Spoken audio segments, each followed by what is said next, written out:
Salve, jogador de HOTS.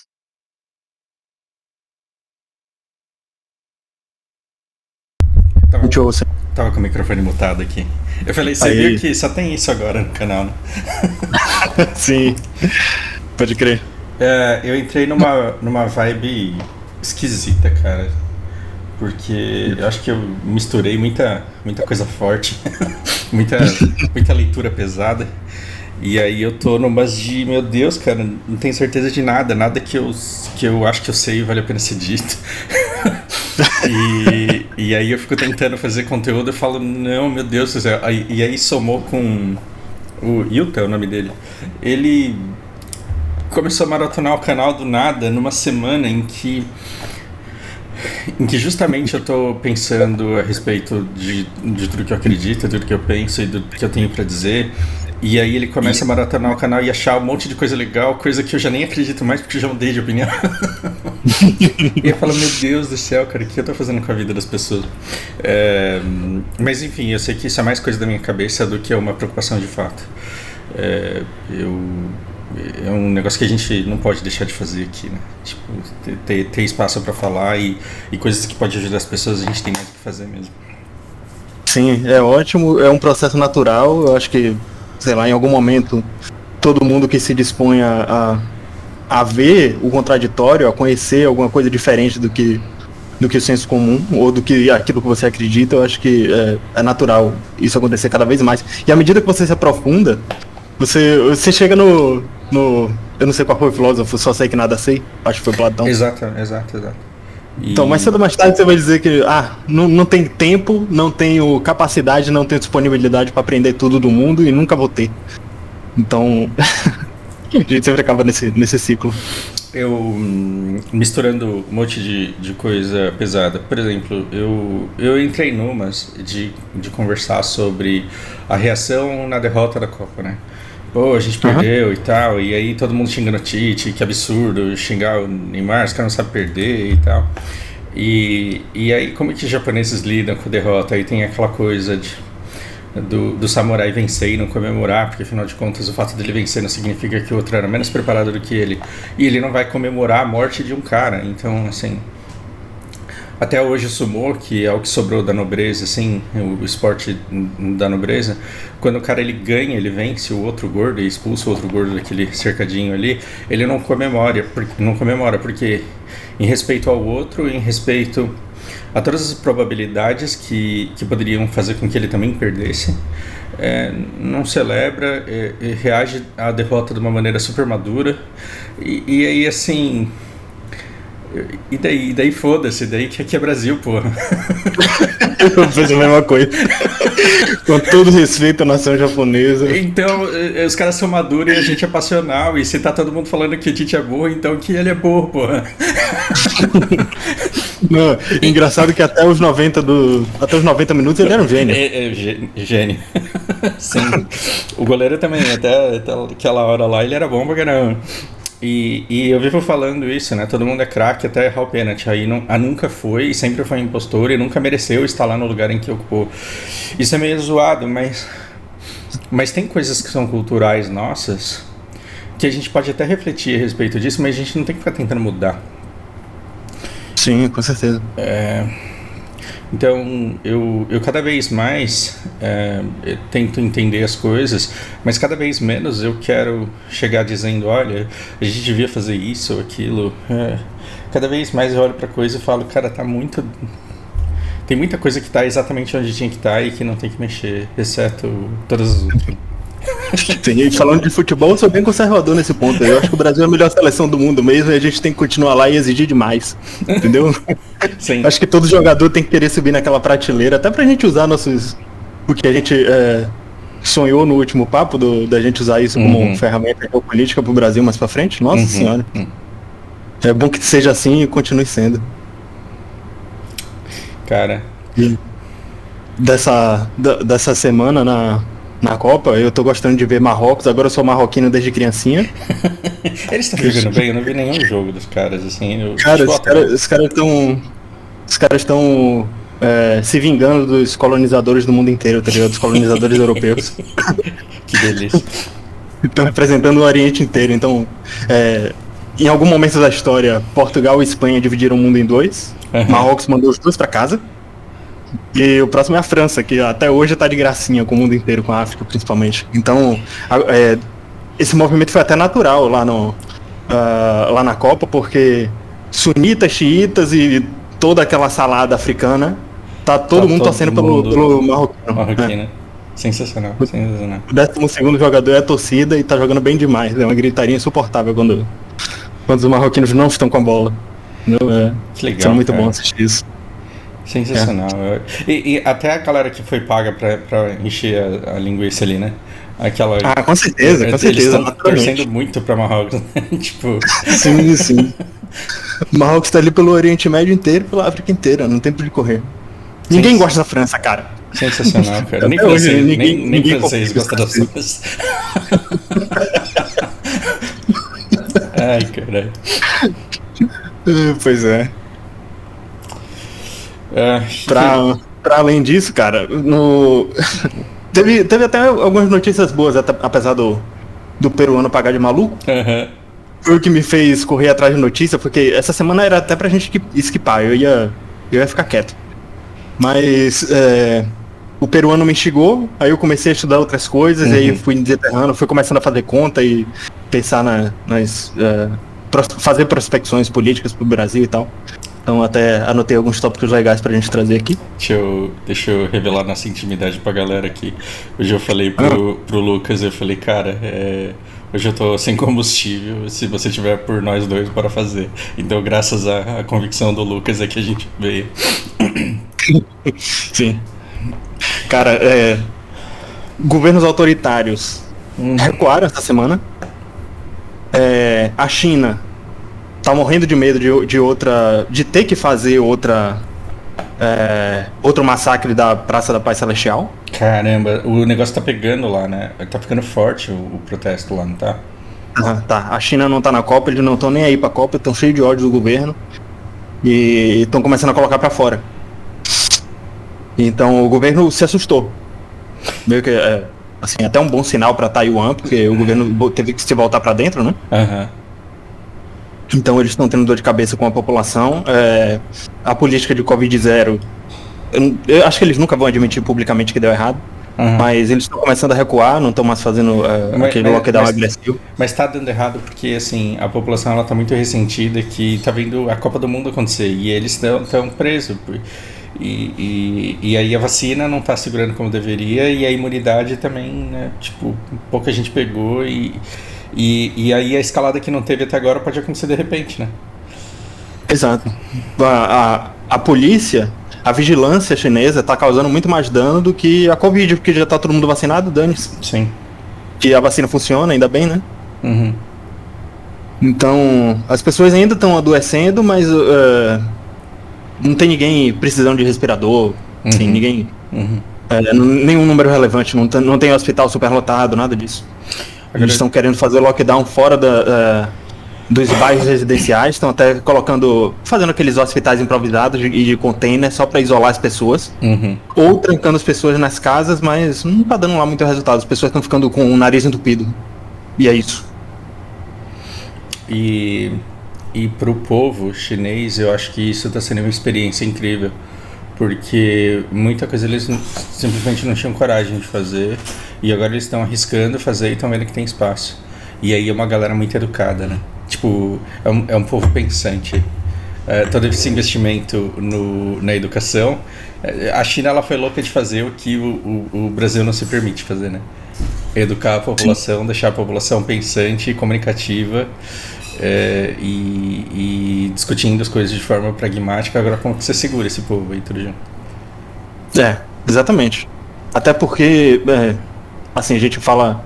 Eu até falei disso aqui antes, país autoritário, mas nem tanto. O presidente não tem poder absoluto mesmo, como era uma monarquia antigamente. Toda essa pressão da população, inclusive porque são trabalhadores agora de classe média alta, a galera que não é mais, que não tá mais passando fome, tem poder econômico, tem poder político, tem alguma autonomia e poder de decisão para levar o dinheiro embora, se necessário. E por consequência, acabar fortalecendo alguns possíveis oponentes da China, alguns inimigos declarados, por exemplo, os Estados Unidos, Canadá, etc., que tem muito chinês no Canadá. Então, essa pressão ele sofre de baixo para cima, e é possível que, se ele não restabelecer o controle, se ele perder completamente o controle, pode acontecer uma possível destituição e uma mudança de rumos no Estado chinês, finalmente. É porque dificilmente tirariam o Xi Jinping para colocar um cara que fosse engrossar o caldo mais ainda. Porque aí, assim, ele teria que realmente botar medo na população. E eu não acho que alguém que chegue botando medo agora vai ficar por muito tempo, do jeito que a China precisa manter por muito tempo seus líderes, né? Exato. Então, para ele se sustentar, ele vai ter que fritar o pessoal que deu essa ideia de Covid-0. Eu acho que senão vai ser exatamente. Então tá mais fácil o governo ceder do que tentar recuperar um controle que eu acho que não vai ter mais. Sim, exatamente. E para mais um ou outro país autoritário que recuou foi o Irã. Eles destituíram a polícia da moral. Então não tem mais nenhum policial na rua exclusivamente para encher o saco das mulheres, para usar religião. E é até bom esclarecer isso de novo, apontar essas hipocrisias, porque a gente fala de Irã, de Arábia Saudita, de Oriente Médio como se fosse tudo a mesma salada, mas não é. Os xiitas popularmente são conhecidos por serem mais radicais, mas isso é mais em defesa das ideologias. Os caras são mais apaixonados assim pelo que acreditam. Mas para a questão de autoritarismo, para direitos humanos, direitos das mulheres, comparado à Arábia Saudita, que o Ocidente fecha o olho e finge que não existe, finge que é só um poço de petróleo, é muito mais razoável. A mulher na Arábia Saudita só pode colocar o olho para fora. Entendeu?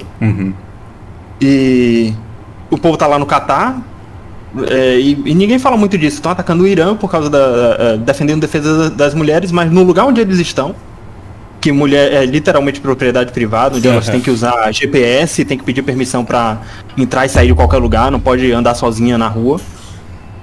Lá se cala sobre esse assunto, né? Tem que reprimir só o Irã.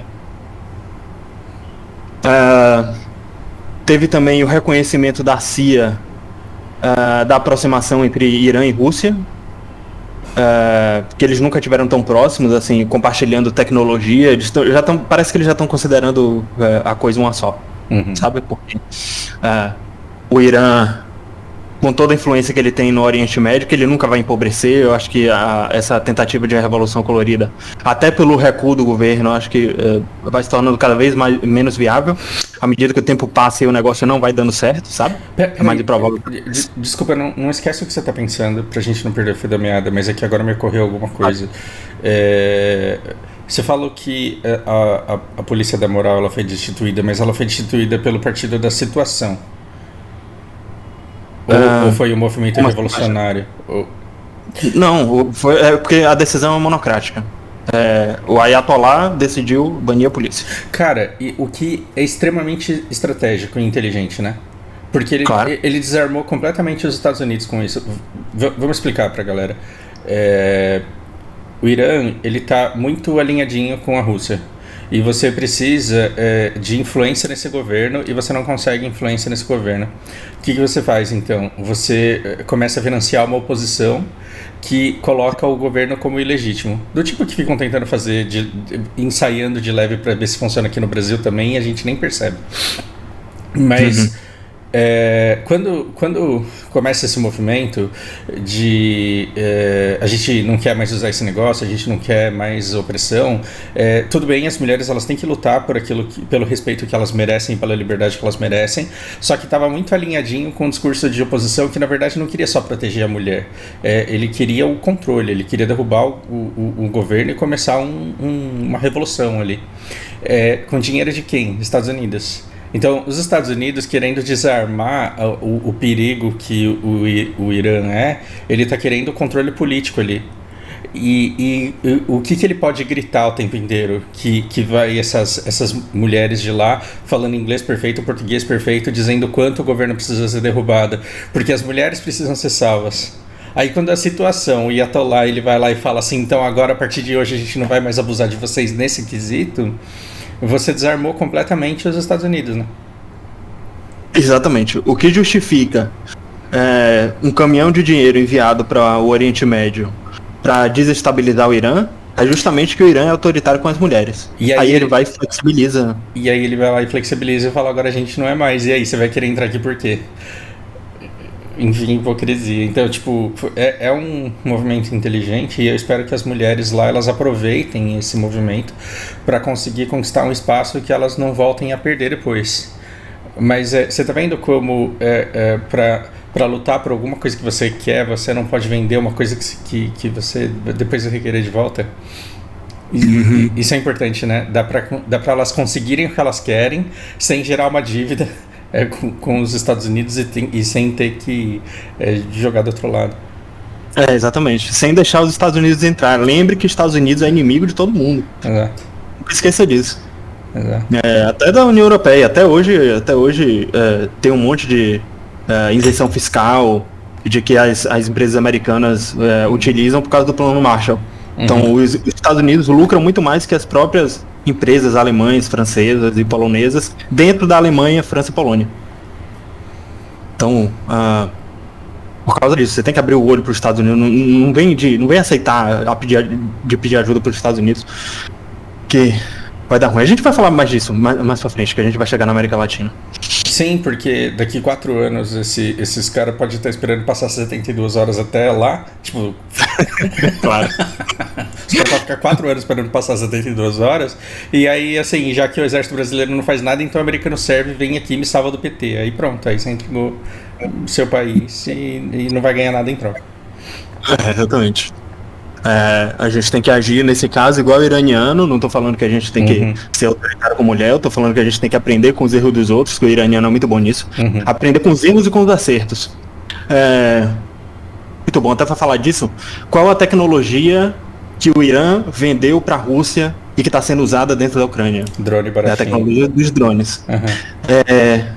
Um dos maiores líderes da história do Irã, líder militar, morreu pelas mãos dos Estados Unidos. Morreu de quê? Drone.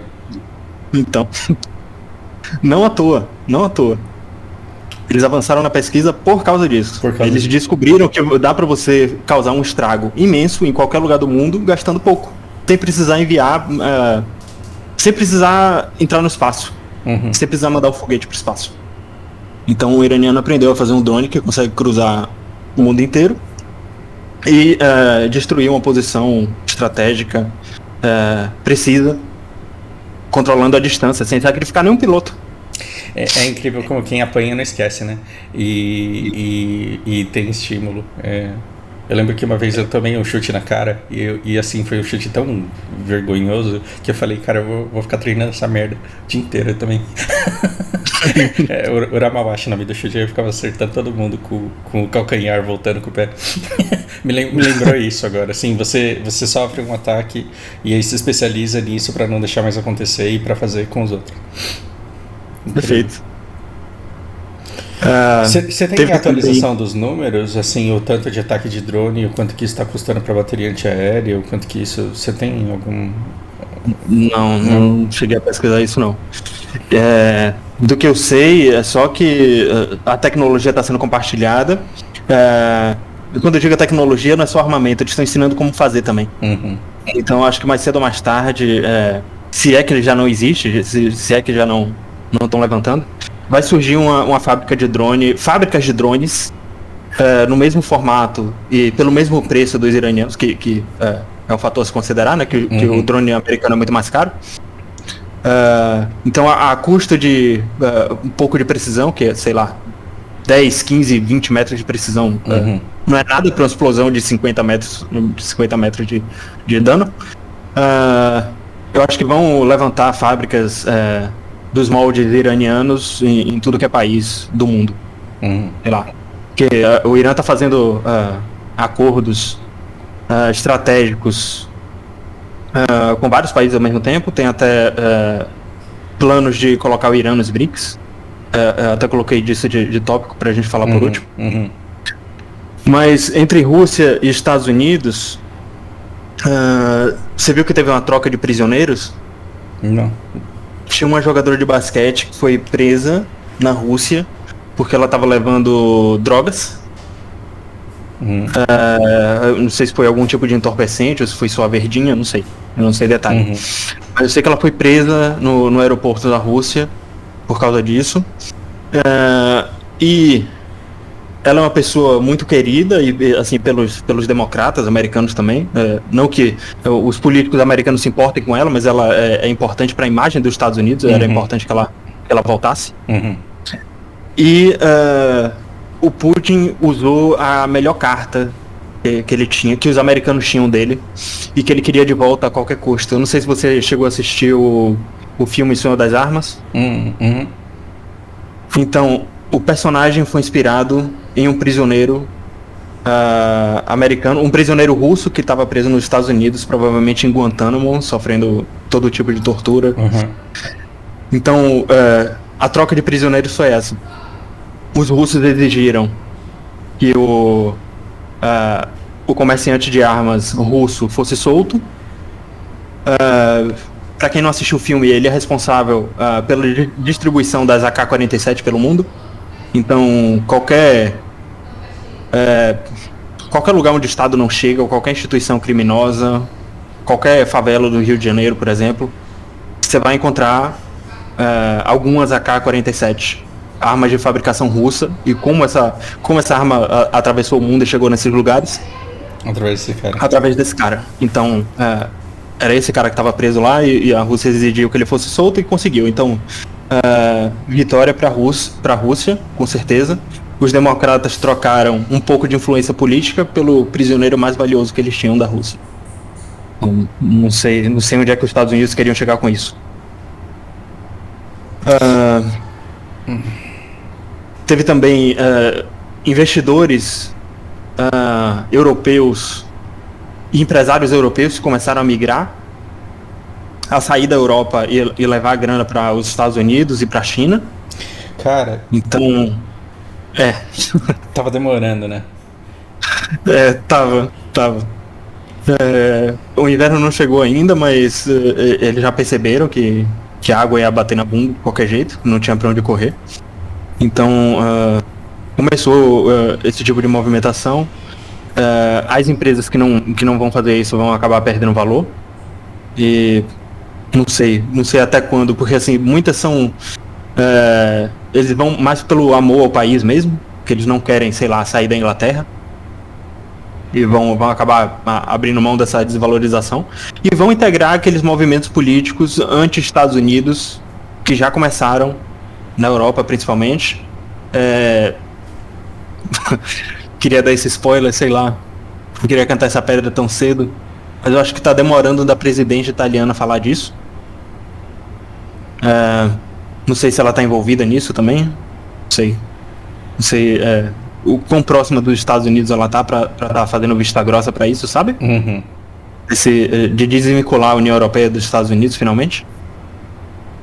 Mas sei lá o que pode acontecer. Teve a capa da Economist também, que foi pra mim, eles admitindo a derrota, que são é uma imagem da Europa toda congelada. Deixa eu ver se eu acho que mandar o link pra você mostrar. Se vocês quiserem ler essa matéria depois, eu acho que vale a pena.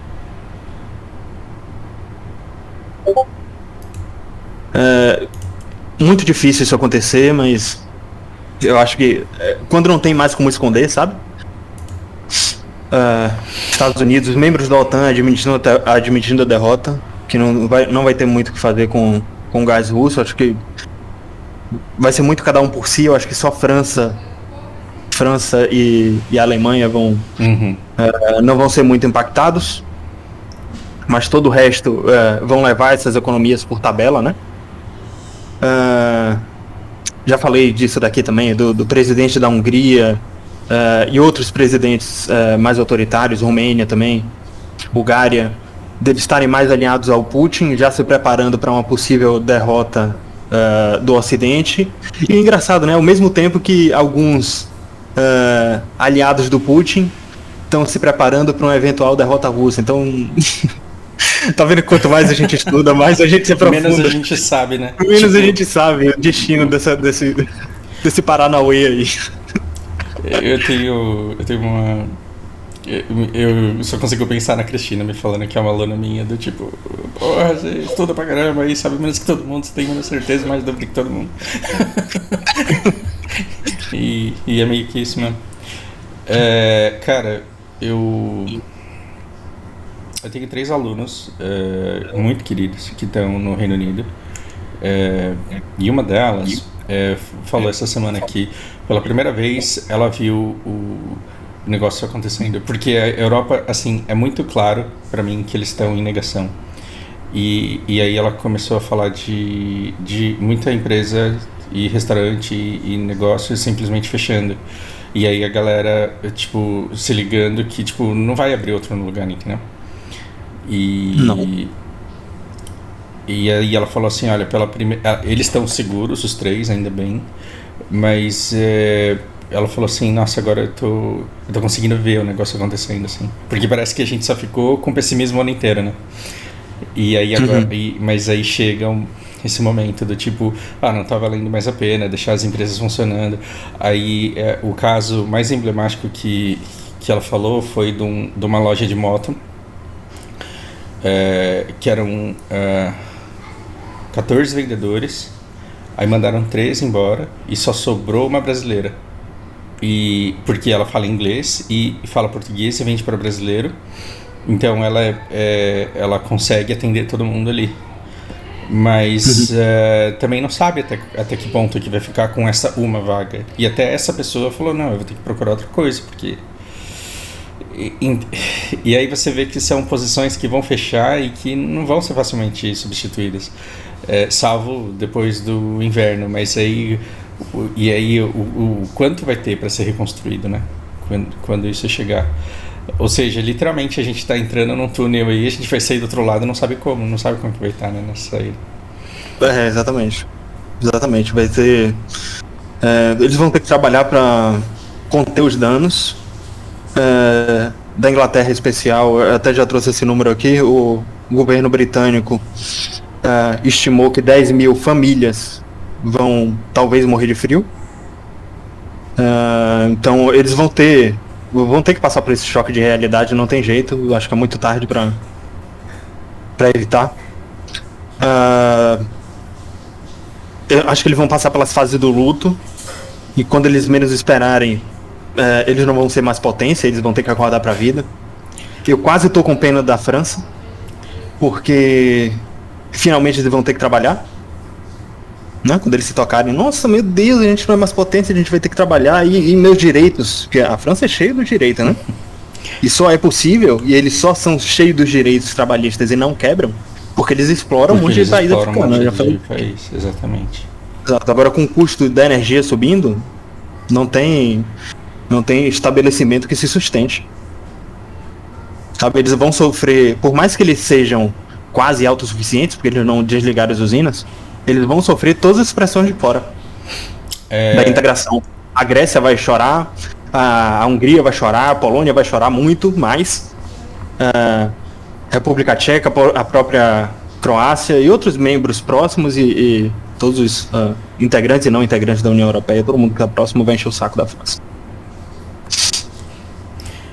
Você ia falar com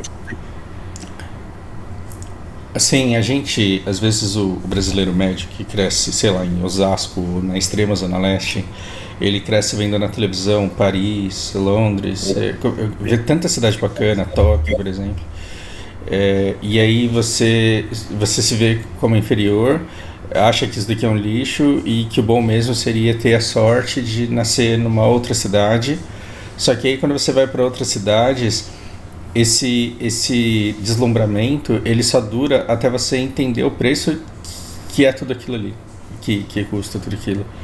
E uma coisa interessante de Paris é que parisiense não consegue viver na cidade mais. O cara que é nativo de Paris, ele geralmente tem um emprego que, se ele não for herdeiro, o emprego dele não permite que ele consuma, que ele esteja ao nível de consumo da cidade. Então, se você tem um trabalho lá, você não consegue, tipo, pagar aluguel e pagar as contas de tão caro que tudo é, justamente por ser Paris. E isso tem muito a ver com o turismo. Só que aí vem a pandemia e impacta o turismo de um jeito que aquilo que chovia, o dinheiro que chovia antes, já não chove mais. Não na mesma medida. Exatamente. E aí você vai vendo que a vida, para você viver aquela vida com aquele glamour, você vive sempre no limite do desespero. E aí vem uma guerra e joga o preço da energia para cima. Você não tem como sobreviver se você já está no limite de tudo. É igual morar em Tóquio. É muito caro morar em Tóquio. Você tem que ganhar muita grana. Sorte que eles foram mais prudentes e eles têm contratos de longo prazo e eles estão tranquilos, assim, por enquanto, né, com esse negócio. Vamos ver até quando. Legal você trazer esse ponto do turismo, porque com o começo da guerra e à medida que o preço das coisas sobe e a inflação come tudo no país, em todos os países do mundo, vão aparecer cada vez menos turistas, né? Sim. E aqueles americanos que vão querer ir para lá, os que restarem, não vão ser bem-vindos. É uma situação... E a fase você tá falando da fase da aceitação já. Cara, a fase da ira, tipo, os Estados Unidos vai tomar porrada de todo mundo, cara. Vai virar povo não grato no mundo inteiro. Mas de grana eles continuam bem, né? Eles não vão cair por causa disso, eles vão perder influência geopolítica, talvez. Sim, não, países... mas o ranço contra o papel dos Estados Unidos nessa bagunça toda que se fez vai ser muito grande à medida que a consciência for, à medida que as pessoas forem tomando consciência de quem é que tá ganhando com essa guerra toda, né? Os Estados Unidos vai apanhar tudo que eles não apanharam durante as invasões do Oriente Médio. Todo mundo fez vista grossa, agora vão bombardeá-lo tudo lá, no sentido figurado dessa vez. Espero. E muita coisa que não prestaram atenção, porque o Obama tinha uma cara muito simpática, vai ser usado como argumento e vai ficar muito evidenciado para essa nova geração agora, né? Claro. Eu acho que esse é o ponto mais importante. Para as pessoas não... Se bem que eu já me decepcionei tanto com a humanidade. Mas enfim, eu espero que as pessoas aprendam a lição de uma vez, que não é o rosto bonitinho, não é o cara da propaganda, que é o bonzinho, não é uma luta do bem contra o mal, essa luta Ocidente contra o Oriente, e até porque acorda brasileiro que você é Oriente. E também o que é dito conta muito pouco, o que importa é o que acaba sendo feito, né? Exatamente. A gente tá de novo, a gente tem que agradecer por estar numa posição favorável, estratégica, e que o Brasil não tem neve e é um dos poucos países que são, aliás, é o único país que é pacífico e tem 3 colheitas no ano. Em lugar nenhum tem isso. Então a gente conseguir colher no verão e no outono para outros países é bizarro. Sim. Pergunta pro ucraniano e pro francês o que é que isso significa. Então, já passando para cá, né? Para América Latina, você gostou de como não dar um golpe? Eu só preciso de 2 cabos, 2 soldados, um soldado e um cabo mandando pro STF. Agora sou eu que mando aqui. Na prática, no Brasil, é isso mesmo. E para você mandar um soldado e um cabo, pressupõe-se que você tem apoio das Forças Armadas. Você viu qual foi a desculpa? Porque passaram-se 2 horas e o Congresso oficialmente estava destituído, não tinha poder para fazer nada, mas o Congresso se reuniu e disse: esse palhaço de presidente está tentando dar um golpe, tira ele daqui, Forças Armadas. Aí as Forças Armadas foram lá e prenderam o cara. 2 horas depois de declarar um golpe, de se autodeclarar ditador do Peru, ele estava preso. Palhaço. Então qual foi a desculpa dele? Foi mal, eu tava doidão. Eu bebi. Então nem lembro direito. Foi o que eu falei? É sério, ele falou isso mesmo. Você me mandou um meme muito bom que eu postei no Facebook. Os petistas não podendo elogiar e os bolsonaristas não podendo repudiar. Sim! O silêncio dos lados. E não é por causa da Copa, não, cara.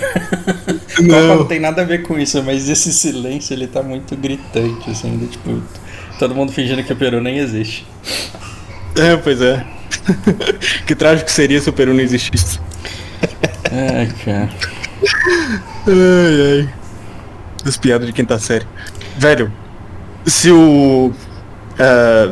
Aquela análise que eu passei pra você, de que a esquerda iria apoiar o golpe, tava errada. Tipo assim, eles não se pronunciaram imediatamente, eles demoraram pra ver o resultado, e quando saiu, eles começaram a chamar o cara de conservador. Ele é de fato. Ele é conservador, mas ele é de esquerda. Ele é de esquerda, gente. Ele é um líder sindical, professor, revolucionário, do partido mais à esquerda do Peru. Não sei se é socialista ou comunista, para não errar a nomenclatura, eu prefiro não falar nada. Então, direita, esquerda, conservador, liberal. Na verdade é tudo blá blá blá blá blá, blá nós e eles. E o que importa é não ser nós, é eles. Estado, povo. Se ele é autoritário, se ele perdeu, se ele não tem relevância, logo ele é Bolsonaro. Cara, deve ser uma vida desgraçada de nojenta você ter que acordar tendo a responsabilidade de estar do lado certo da história, né? E ter que ter todo mundo do seu lado fazendo a coisa certa e todo mundo do outro lado fazendo a coisa errada pra você poder fazer o seu discurso diário de mentiras. Deve ser uma vida lazarenta. Exatamente. Ele teve. Eu acho que ele teve. Ele caiu no conto das pessoas que estavam defendendo ele publicamente. Que estavam, tipo, os bolsonaristas aqui, publicamente defendendo o cara. Pela democracia, ele tem que dar um golpe. Em defesa das instituições, ele tem que dar um golpe. Então, no Peru, eu não sei, eu não vou dizer a proporção que era, não sei se ele tinha a maioria, não sei. Eu sei que do Estado, das instituições, ele não tinha nada. Porque se ele tivesse, ele ainda teria um sustentar. Pra você ver como popularidade e fama é traiçoeiro, né? É um negócio traiçoeiro, porque todo mundo começa a te inflar e te elogiar, e se você for otário, você acredita nisso, né?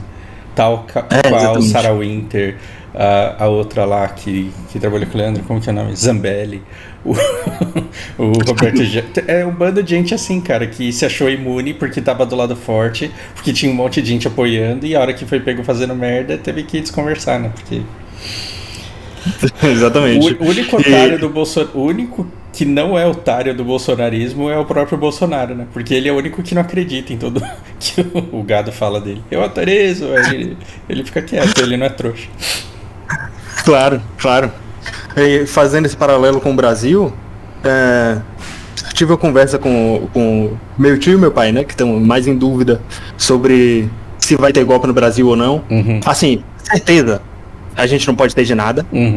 Porque a gente não sabe o que é que vai acontecer, a gente não sabe qual a quantidade de líderes das Forças Armadas estão do lado do Bolsonaro mesmo, a gente não sabe. A gente tem alguns generais relevantes que dizem que nada vai acontecer. Isso que eu acompanho, principalmente, eles estão nessa. Eu acho que do Bolsonaro não há vontade de que isso aconteça, eu acho que não passa do discurso. Mas se os maluquinhos derem um golpe, se eles fizerem um 6 de janeiro americano bem sucedido, ele vai querer causar o estelionato eleitoral do mesmo jeito que ele fez com as lideranças dos protestos de 2013. Então ele vai reivindicar isso pra si de novo. E aí vamos ver se o povo vai ser otário de deixar. Mas um argumento que eu ouvi dessas pessoas foi que se ele aceita um negócio desse, ele corre um risco desnecessário, porque tudo que ele precisa é ficar esticando a corda do jeito que ele estica e não ser punido do jeito que ele não é, entendeu? Então pra ele, o jogo tá bom, né? Do tipo, eu preciso que você me apoie pra gente voltar daqui 4 anos, pra gente salvar, e vai ter muita gente caindo nessa conversa. Então ele consegue o engajamento, e aí ele consegue negociar com esse engajamento que ele tem. Pra ele o jogo tá bom, né? Por que ele colocaria tudo isso em risco? É isso.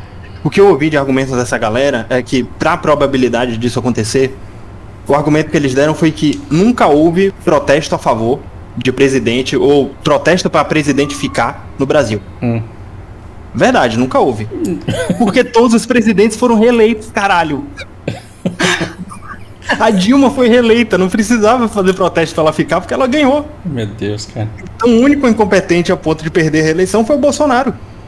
E é o único que gastou dinheiro com isso também, né? Porque é o único momento da história que, com redes sociais e com impulsionamento e emborrecimento das pessoas que passam o dia inteiro nas redes sociais, foi o único momento da história em que valeu a pena fazer esse tipo de impulsionamento burro que gera um protesto a favor. Exatamente. Mas aí é que tá. Você disse que não é de interesse dele, eu concordo. Não acho que vai acontecer, também não acho. Mas se fugir do controle, entende? Se não for opção, se ele não tiver... Se ele vê que ele vai preso e conseguir uma sobrevida tentando uma loucura dessa. Eu não acho que deixam, velho. Desculpa te interromper. Quando termina seu raciocínio, perdão. Não, tudo bem. Eu tô falando assim... se uma parte da população e uma parte das Forças Armadas, porque eu acho que tem meia dúzia de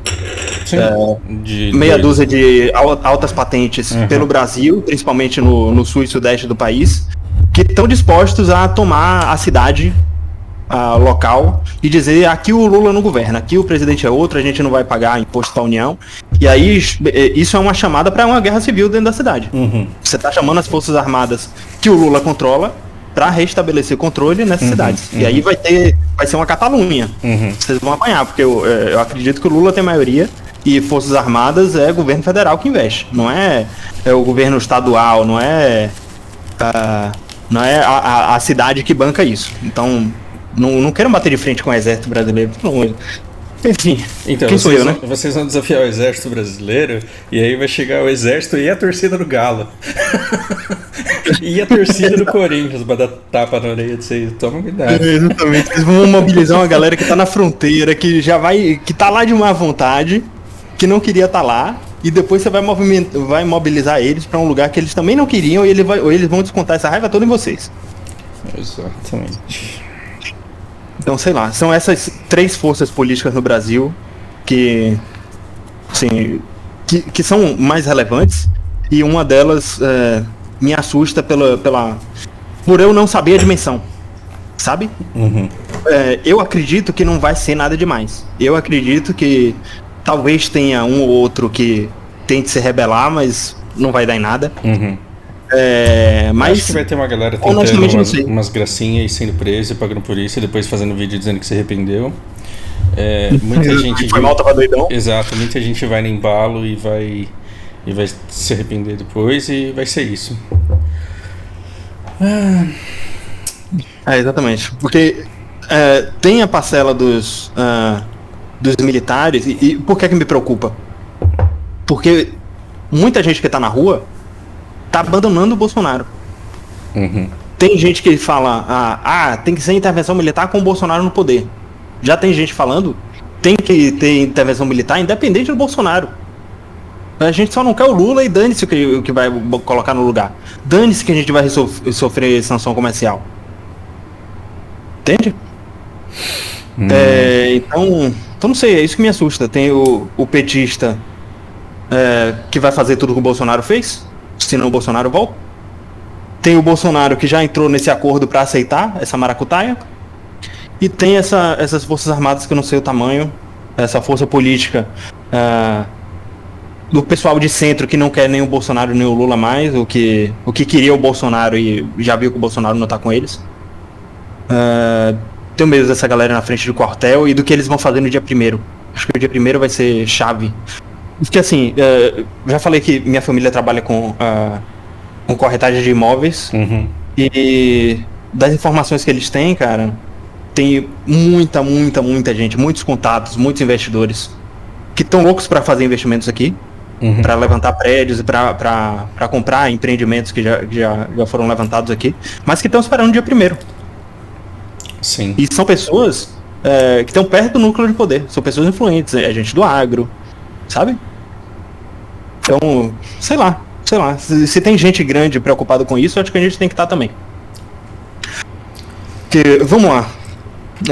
Coisa que nunca aconteceu, nunca chegou perto de acontecer no Brasil nos tempos recentes, né? Em 64 que aconteceu. A gente já viu como não dar um golpe. E agora a gente vai falar sobre como dar um golpe. Já dei um resumão do que o Pinochet fez no Chile. Mas a gente pode se aprofundar um pouco nisso. A gente sabe que teve influência externa, que teve investimento americano e que o ponto-chave das Forças Armadas que parecia que o presidente eleito tinha controle e não tinha. O representante mais relevante, que era o próprio Augusto Pinochet, declarou antes da posse que declarou e jurou lealdade ao presidente. E no dia da posse, que foi inclusive no 11 de setembro, aviões atacando prédios no 11 de setembro não era novidade.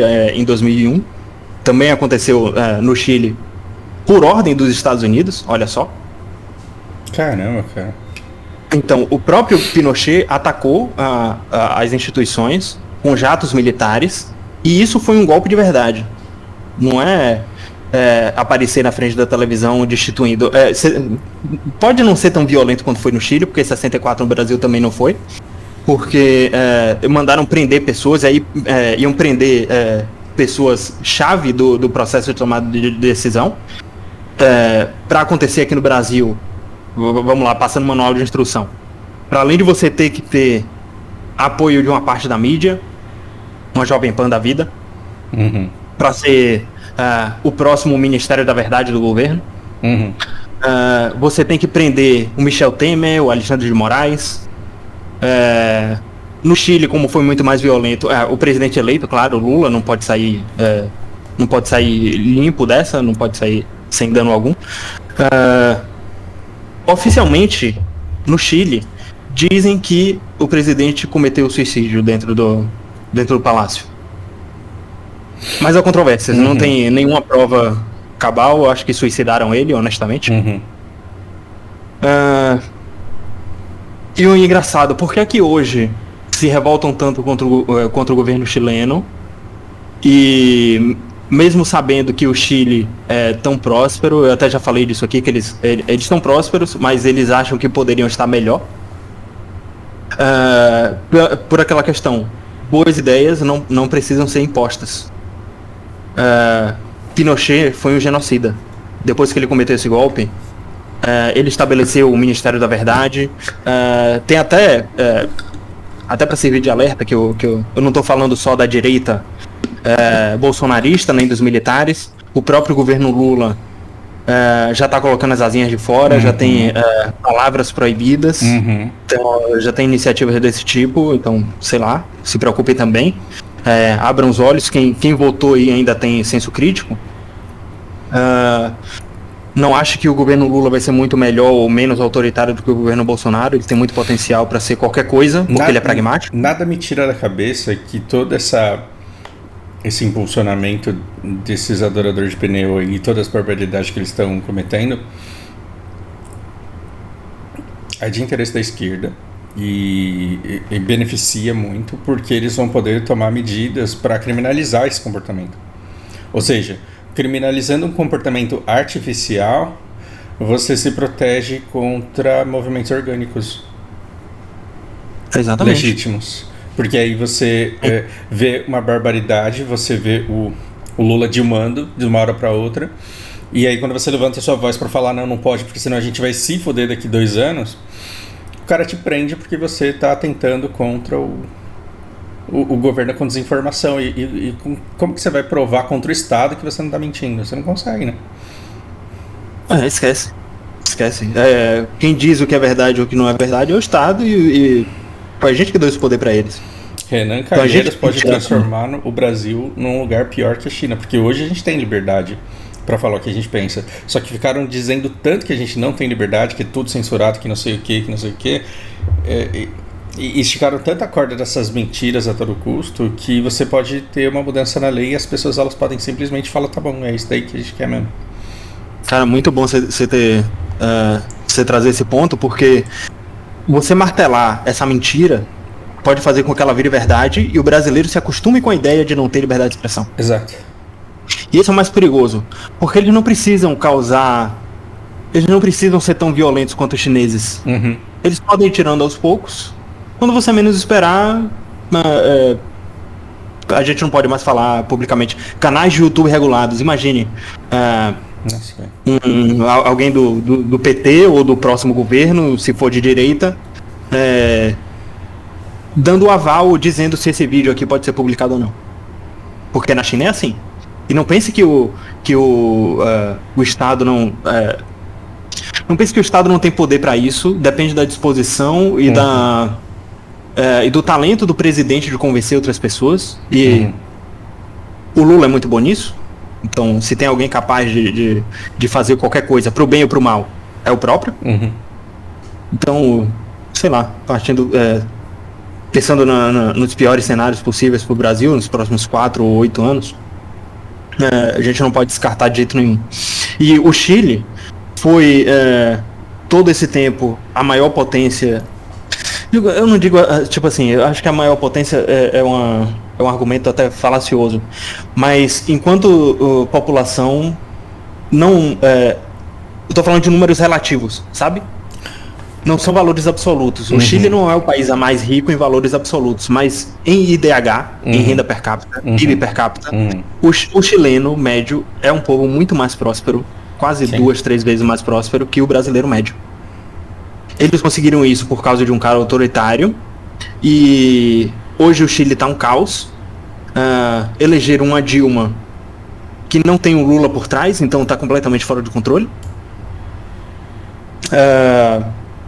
Ele tá tendo que lidar com revoltas populares completamente legítimas, as pessoas não estão tendo tudo aquilo que o governo de esquerda prometeu e não tem de onde tirar, porque eles não têm solo fértil, não tem espaço de recuo, eles não têm os recursos naturais que o Brasil tem para dar uma canetada e baixar o valor do combustível.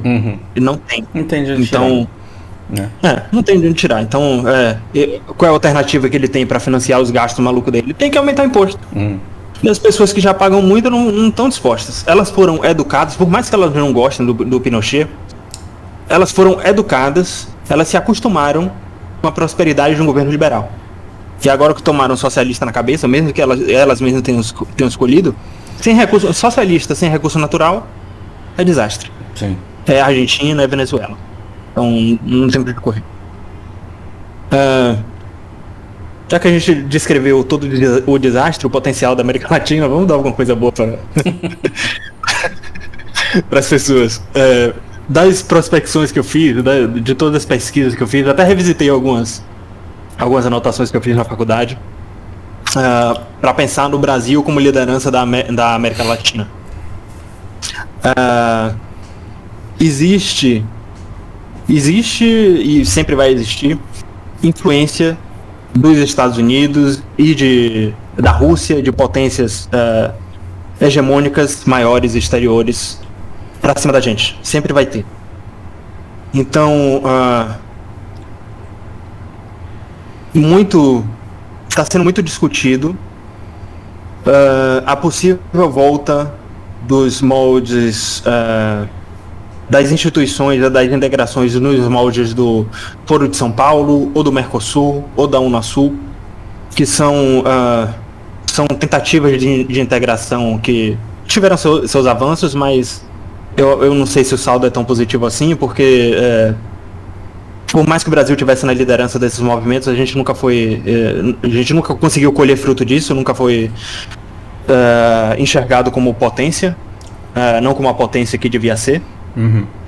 A gente era para ser tão relevante quanto os Estados Unidos, Rússia, China, e a gente não é, a gente só tem o poder da água e da comida. Mas eu até queria perguntar o que é que você acha assim de... eu pensei em te dar a base para você pesquisar, mas eu acho que seria mais interessante ouvir de bate pronto. Se você ouvisse falar da ideia de uma moeda única aqui na América do Sul inteira. Não, Pro Brasil. Faz isso não, por favor, cara. Então, sua primeira impressão é essa? Porque até isso foi ideia. Honestamente, eu não sei exatamente quem é o pai dessa ideia, não. Mas no Mercosul se tentou. Eu não sei se foi o governo brasileiro, não sei se foi o Lula. Mas no Mercosul tentou, foi ventilada essa ideia. O Paulo Guedes retomou essa discussão. Em 2019, quando o governo brasileiro ainda tinha moeda, ainda tinha discussão, os filhos do Bolsonaro ainda não eram publicamente ladrões. Mas a gente retomou essa discussão. Cara, mas tá, você tem a Alemanha, que é o lastro do euro. Quem vai ser o lastro do nosso moedão? Do moedão aqui? Quem que vai ser? É isso, tem que ser a gente, cara. Tem que ser o Brasil. Tem algumas maneiras de fazer isso. Tem a maneira União Soviética, que... Não, pera. A gente já pode ter um nome bom pra essa moeda, né? Porque Latam, a gente pode chamar a moeda de Latão. 2 latão. Vai ser tão valioso quanto o latão, assim. Que merda. Não, mas Cara, o que me preocupa é que, assim, você tem países que, cara, eles não tem outra solução a não ser ficar imprimindo. E quem que vai ser o dono da impressora? E quem que vai pagar pela impressão de todo mundo? Na verdade, a gente tem sim essa condição, só que se você assumir essa moeda, eu acho que aí a gente, além de se carregar, vai ter que carregar a América Latina nas costas. Não sei se tem gás para tudo isso. A elite do Brasil tá confortável em carregar, tipo, todo o assistencialismo e o pobrismo, mas tá disposto a fazer isso na América Latina inteira? Não sei. É isso. Vai depender da ambição de poder do Lula e do Maduro e do próximo presidente da Argentina e do Peru, sei lá. Agora sim, a nossa água, a nossa comida, o petróleo da Venezuela, e assim, o gás que a gente poderia dar para estimular a Argentina a começar a produzir, porque a Argentina, ela é um imenso potencial de geração de riqueza inutilizado por conta do descontrole financeiro. E a gente não tem esse descontrole financeiro, a gente tem instituições fortes e a gente é um imenso potencial de geração de riqueza que está inerte por interesse da elite.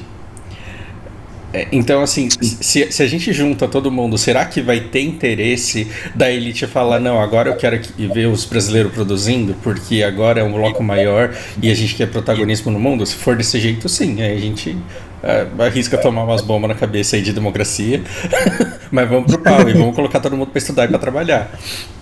Porque o dia que for de interesse da elite, que a gente se eduque, que a gente produza, que a gente seja competitivo em tecnologia, cara, a gente manda no mundo. Mas aqui esse dia não chegou ainda e talvez nunca chegue, né? Sim, talvez nunca chegue. Eu tô tentando ser otimista aqui, mas eu tô tentando desenhar o cenário de como fazer e por que daria certo, por que não daria certo, qual é o nosso verdadeiro potencial, sabe? Eu vou compartilhar minha tela aqui para explicar algumas coisas. Mas essa iniciativa do nada já foi incrível, porque assim, eu tô tendo uma tempestade de sinapse na cabeça. Tipo, essa ideia da elite querendo essa mudança toda. Nossa, cara, foi incrível. Peraí, deixa eu... Pronto. Pegou aí? Sim. Eu tava pensando na maneira como a União Soviética fez a expansão geopolítica deles, da Rússia, principalmente. Os países ficaram submissos à economia da Rússia e a Rússia acabou explorando os outros países. Se tem algum potencial, se tem alguém que tem potencial de fazer isso na América Latina, esse alguém é o Brasil, é o único. Sim. Porque ele tem fronteira com quase todos os países. E a maior população, os maiores recursos e a maior, talvez a maior... Não, tecnologia acho que não. Tecnologia não com certeza, por causa da Colômbia. Mas já explico isso. Aqui na Rússia, deu errado, todo mundo sabe o que aconteceu com o Muro de Berlim. Por todas por todos os problemas econômicos, muito já batidos aqui por mim. E tem a maneira União Europeia, que eu também já descrevi aqui, que foi unificado, que você até já lembrou, que foi unificado pela Alemanha, e a Alemanha estabeleceu o controle da moeda, e o euro hoje ainda é uma moeda forte, apesar da desvalorização recente proveniente das guerras da Ucrânia. Eu acredito que o Brasil tem o potencial da Alemanha para fazer isso, para estabelecer relações diplomáticas com os países chave desse possível movimento. Por tabela, por mais que não seja tanto assim nosso interesse, a gente poderia salvar a economia da Argentina e da Venezuela. A Venezuela que, depois de ter diminuído a inflação lá, eles ainda têm inflação de 200%. Tá sob controle em 200%. Caralho. Então, e a Argentina, a inflação aumenta e todo dia cresce, e tem uma esperança na Argentina, mas eu não sei até que ponto vai isso. Tem a esperança de um governo liberal na Argentina, tem o Javier Milei, eu já devo ter comentado dele aqui. Mas eu não acho que ele vai querer integrar esse bloco, por mais que ele tenha os moldes liberais que o pragmatismo do Lula é capaz de moldar, sabe? Eu acho que, mesmo que o Lula queira fazer isso nos moldes liberais, ele vai ser pintado de socialista, de comunista pelos outros países, sendo muito otimista aqui com o governo Lula, né? Mas, para além disso, o que é que o Brasil ganha se a gente estabelecer essa relação diplomática? A gente ganha acesso para um mar do outro lado, que é importante até para os BRICS, e não é de interesse tanto da América do Norte quanto da Europa que a gente consiga. Então, se os Estados Unidos não quer que a gente consiga, eu acho que a gente tem que conseguir. Eu acho importante, sabe? Nem que seja a gente tenha uma parceria de livre comércio com o Peru ou com o Chile, com a Bolívia, com o Equador, qualquer lugar que seja, que tenha abertura para esse lado, eu acho interessante que o Brasil consiga. Dos outros movimentos que eu citei, do Foro de São Paulo, da Unasul e do Mercosul, os 3 movimentos foram sabotados pelas instituições de fora. Os Estados Unidos têm hoje a economia da Colômbia sob controle, da Argentina também contra a vontade deles, porque o dólar na Argentina não é exatamente o que a mídia argentina mostra, o que as casas de câmbio mostram. A cotação oficial da casa de câmbio da Argentina, ela aceita que você venda os dólares para ele, mas eles não eles aceitam que você venda os dólares para eles, mas eles não vendem dólar para ninguém, é isso mesmo. Porque é desvantagem. Eles vendem o dólar no mercado negro por um valor muito mais alto, e ele não consegue comprar dólar de ninguém porque ninguém é bobo. Então a economia completamente refém. E da Colômbia, a última iniciativa do governo americano, a última ideia que o governo americano mandou para a Colômbia foi de converter a grana que eles pagam para a Colômbia preservar a Amazônia para converter em defesa. Ou seja, os Estados Unidos está convidando a Colômbia para ser um membro observador da OTAN e colocar bases militares da OTAN dentro da Amazônia. Isso seria o primeiro passo para uma possível internacionalização da Amazônia. Uma tomada ali no grito. Exatamente. A Colômbia se a Colômbia aceitar, a Colômbia vai estar aceitando os Estados Unidos como uma ajuda para estabelecer o controle e a soberania do território das fronteiras da Amazônia. Assim, supostamente para combater o narcotráfico, o mesmo narcotráfico que a CIA usa para vender droga e desestabilizar outros países, igual qualquer outro grupo terrorista. Então a prerrogativa é essa, mas a intenção oficial é para estabelecer controle e E acho que o mais importante, para forças militares da OTAN reconhecerem o lado, o lado da Amazônia que eles não têm contato. Sabe? Então, para eles aprenderem a andar em mata fechada. Exato, a partir do momento que você fala, nossa, vou te proteger, os caras começam a fazer treinamento aí e aprende a se embrenhar no mato, né? Exato. E lembra que eu falei sobre aceitar ajuda estrangeira? Então, uma vez que os Estados Unidos colocaram uma base militar aqui para tirar, acho que só derrubando o governo da Colômbia. E olha lá. E aí isso aqui teria que ficar tão instável quanto o Afeganistão ou o Iraque 2 meses atrás, ou a própria Ucrânia. Entende? Então, isso aqui não pode acontecer. Eu acho que a Venezuela tem que fazer pazes com a Colômbia e o Maduro tem que alertar o governo colombiano disso. Porque também eu não sei se tem volta, não sei. Mas eu acho que assim, essa não é uma decisão ideológica. Ela é muito. Os caras chegam com a mala de dinheiro lá, no representante que for, e eles compram todo mundo, cara. Agora sim, vamos estender aqui um pouco o horizonte. Você acha que isso é evitável?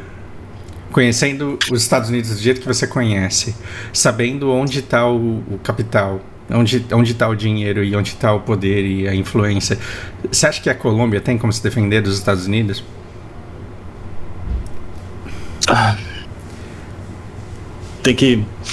Acho que a gente tem que diferenciar bastante.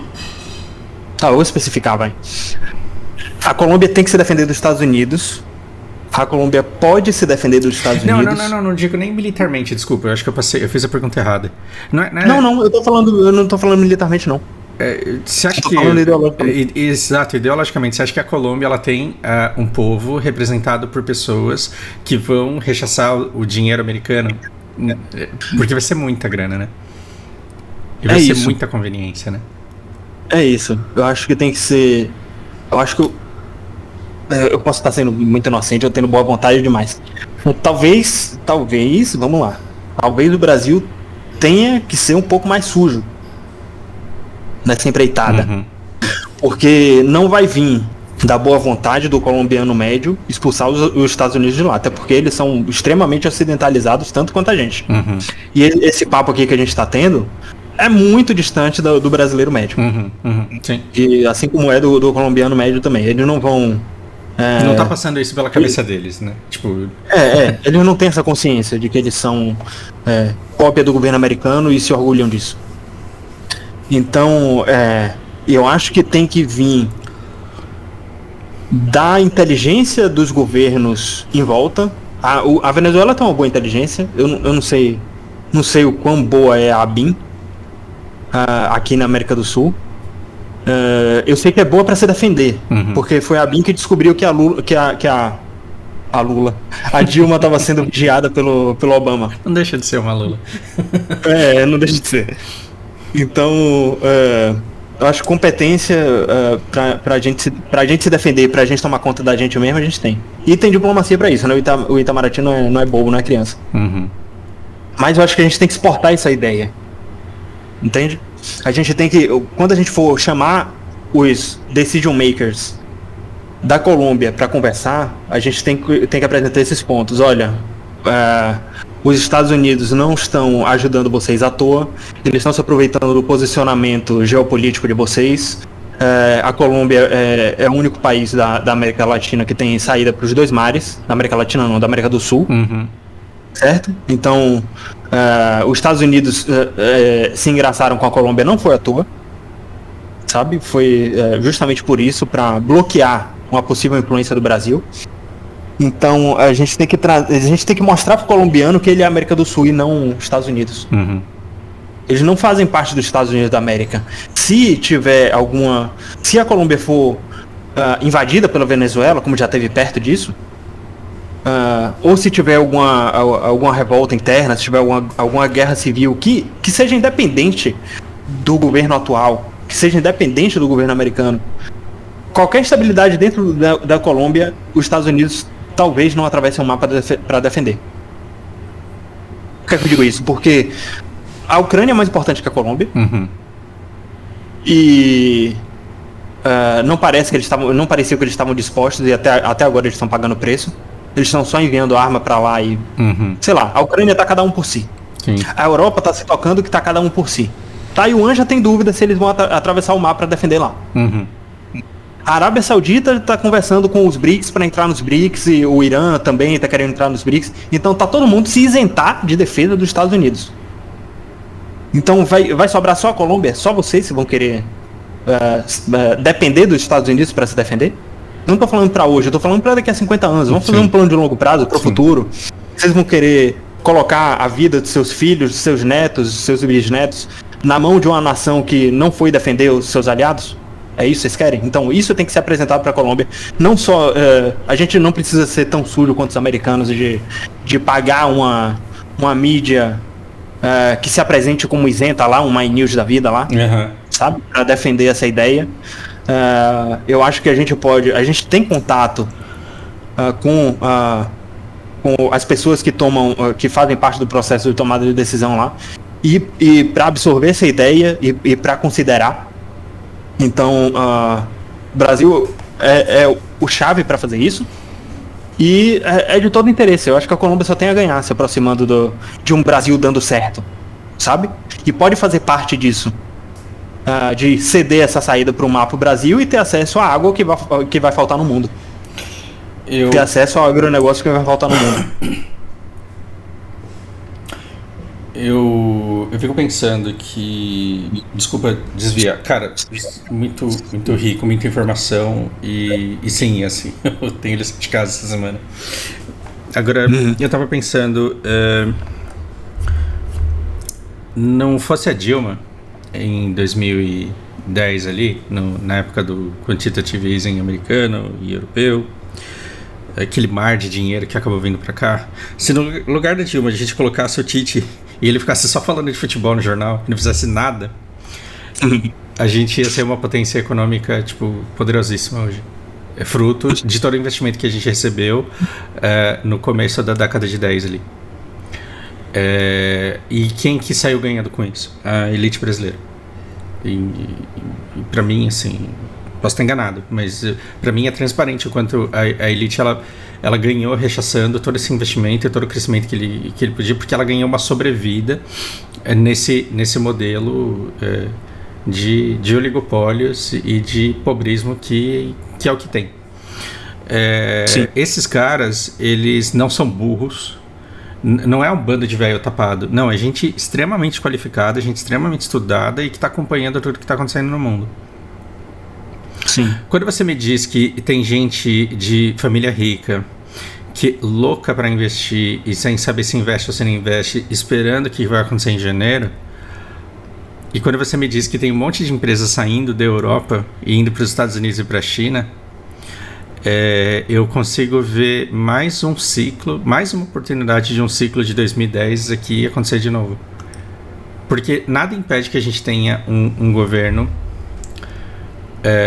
conciliador e que o outro lado só fique nas bravatas, só fique fazendo o que o Trump está fazendo até hoje, com essa desinformação, mas uma desinformação controlada, os caras só resmungando lá, mas sem atrapalhar.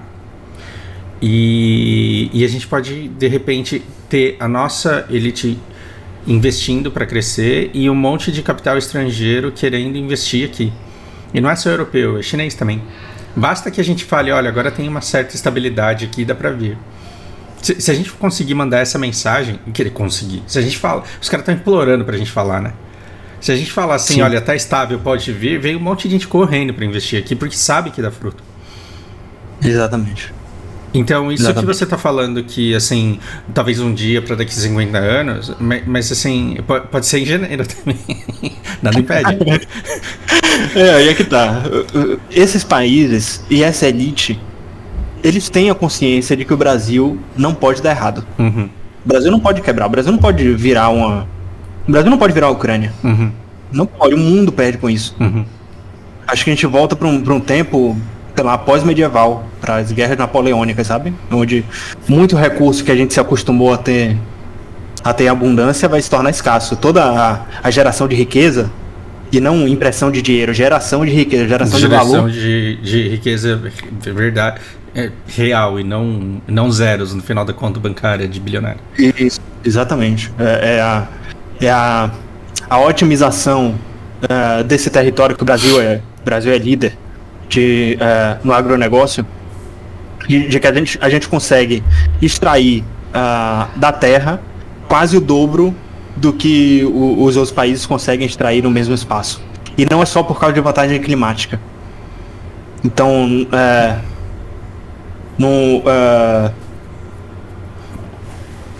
a nossa terra a gente consegue extrair mesmo sem precisar desmatar mais. Entendeu? É isso que eu quero dizer. Então, mais importante que o Brasil não quebre, mais importante que o Brasil não dê errado, é a possibilidade do Brasil dar certo. Sabe? Então, esse investimento que já vem para cá de qualquer jeito, por saber que o Brasil tem essa segurança de que não vai quebrar de vez, ele seria 10 vezes maior, viria todo mundo para cá, se ele tivesse a certeza de que o Brasil vai dar certo. Eu acho que seria a maior expansão tanto de influência quanto monetária, tanto de investimento que a história do mundo já viu. Talvez maior até do que a chinesa e a indiana. Sim.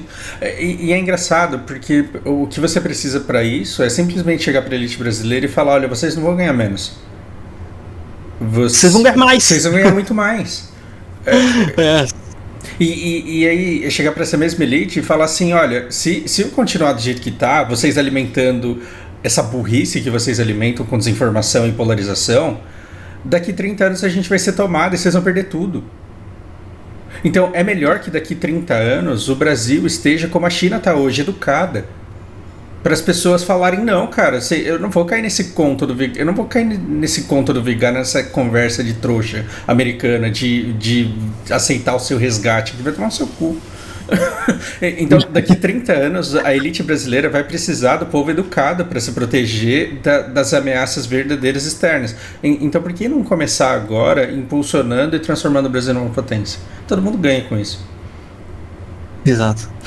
Todo mundo ganha com isso. E é engraçado porque, cara, o desespero de Itália, de Japão, o desespero de alguns... Itália, acho que eu tô falando besteira, porque eles até querem, porque só tem velho lá, precisa de gente pra trabalhar. Mas o desespero que alguns países têm com imigrantes e o quanto imigrantes podem desestabilizar o país, a gente não tem esse problema, cara, porque a gente tem tanta terra que a gente fala: entra aí, produz aí pra gente. A gente compra de vocês. Imigrante bem-vindo, cara. Onde cabe 2, cabe 4, onde cabe 4, cabe 8, a gente tem terra sobrando demais. Exatamente. E aí tem esse enorme desemprego, mas tem uma carência de mão de obra enorme. Basta que você tenha interesse nessa geração de riqueza que a gente está falando. Exatamente. Cara, é muito esquisito isso. O Brasil nunca viu. O Brasil não sabe o que é ter mais emprego disponível do que gente procurando. Você vê, é tão burro, é tão limitante limitar o que as pessoas podem ou não fazer, o quanto elas podem ou não produzir. Sim. A gente sempre fez isso, né? E agora, para além de América do Sul, eu deixei até os BRICS pro final. Teve manifestações de interesse, que eu até mencionei Irã, eu já tinha mencionado aqui, mas agora é de Arábia Saudita, que levantou as orelhas dos Estados Unidos, vários outros países na África, e a convite de Índia e China. Lembra que eu disse que a China está estabelecendo controle na África, colocando aquela armadilha lá? Então, só para relembrar para as pessoas, a China tem um projeto chamado One Belt, One Road, que eles querem restabelecer a Rota da Seda, que passava aqui pelo Irã. O Irã é um dos países que nunca vão ser pobres por isso. Então, ponto-chave para trazer o Irã primeiro para os BRICS, Irã, Turquia, esses territórios que fazem interseção com outros grandes blocos. Estão passando ferrovias, portos e aeroportos para estabelecer livre comércio, livre circulação de pessoas, isenções fiscais para todos esses países. Para os países que estão ganhando essa grana para construir essa infraestrutura, grana chinesa, tem um acordo, ou seja, se você não construir a infraestrutura, se você não bater todas as metas, nós chineses vamos estabelecer o controle sobre o seu território, a gente vai fazer funcionar e vocês vão perder a autonomia. Então é um modo que, se um Sudão da vida não conseguir estabelecer, vai ser um governo chinês fantoche aqui. Uhum. Então, bem ou mal, vai abrir uma zona de livre comércio no mundo inteiro, porque esses países já aceitaram o acordo e já estão construindo. O Brasil vai fazer parte disso. Todos os países foram convidados, inclusive a Europa, menos os Estados Unidos. Parece que alguém vai ficar de Parece fora que alguém da não festa. Exatamente. Inclusive a Europa, mais cedo ou mais tarde, eu acho que vai ter país aceitando isso, né? Então, Caramba, sei lá. cara. Então, esse plano de 50 anos para frente, mesmo que não aconteça a integração entre esses países aqui, eu acho que vai acontecer porque China. Então, vai vir do Brasil, das lideranças do Brasil, que já são a primeira letra dos BRICS, descobrir, aliás, se descobrir como liderança. Sabe? A gente vai. É a gente que vai decidir se o Brasil vai. Se o Brasil vai estabelecer o protagonismo que sempre pseudo teve, que sempre devia ter, e não teve por causa de sabotagem dos países do Ocidente. Então, depende de nós. A gente vai abrir mão de soberania dos BRICS e abrir mão de soberania para a China, porque a gente não tem essa grana,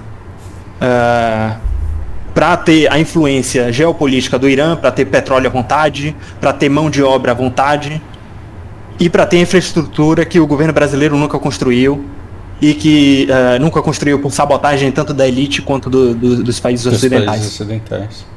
Ou seja, talvez, enquanto a gente ficou 40 anos discutindo moral, se é um presidente que é bom, se é outro presidente que é bom, talvez finalmente você vai ter um interesse no nosso desenvolvimento maior do que o interesse do não desenvolvimento. E aí vão descobrir que o problema do brasileiro nunca foi burrice, nunca foi preguiça, nunca foi incapacidade, nunca foi, sempre foi falta de interesse mesmo em desenvolver. Sim. Mas vocês entendem o que pode acontecer aqui? Se o Brasil cair nessa armadilha, vamos dizer que o Maduro é impossível. O Maduro tá vacinado disso aqui. Tem tropas do Irã, da China e da Rússia dentro da Venezuela. Tropas e armamento, tecnologia. Então talvez a Venezuela seja mais avançada tecnologicamente que o Brasil, apesar da população ainda tá passando fome.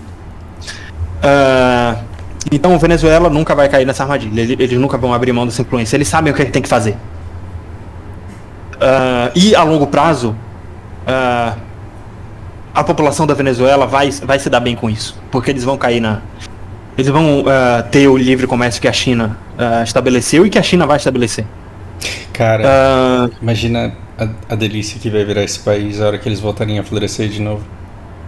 Porque me parte o coração. Eu converso com umas pessoas da Venezuela lá e eles falam que eles perderam muito, muito, muito.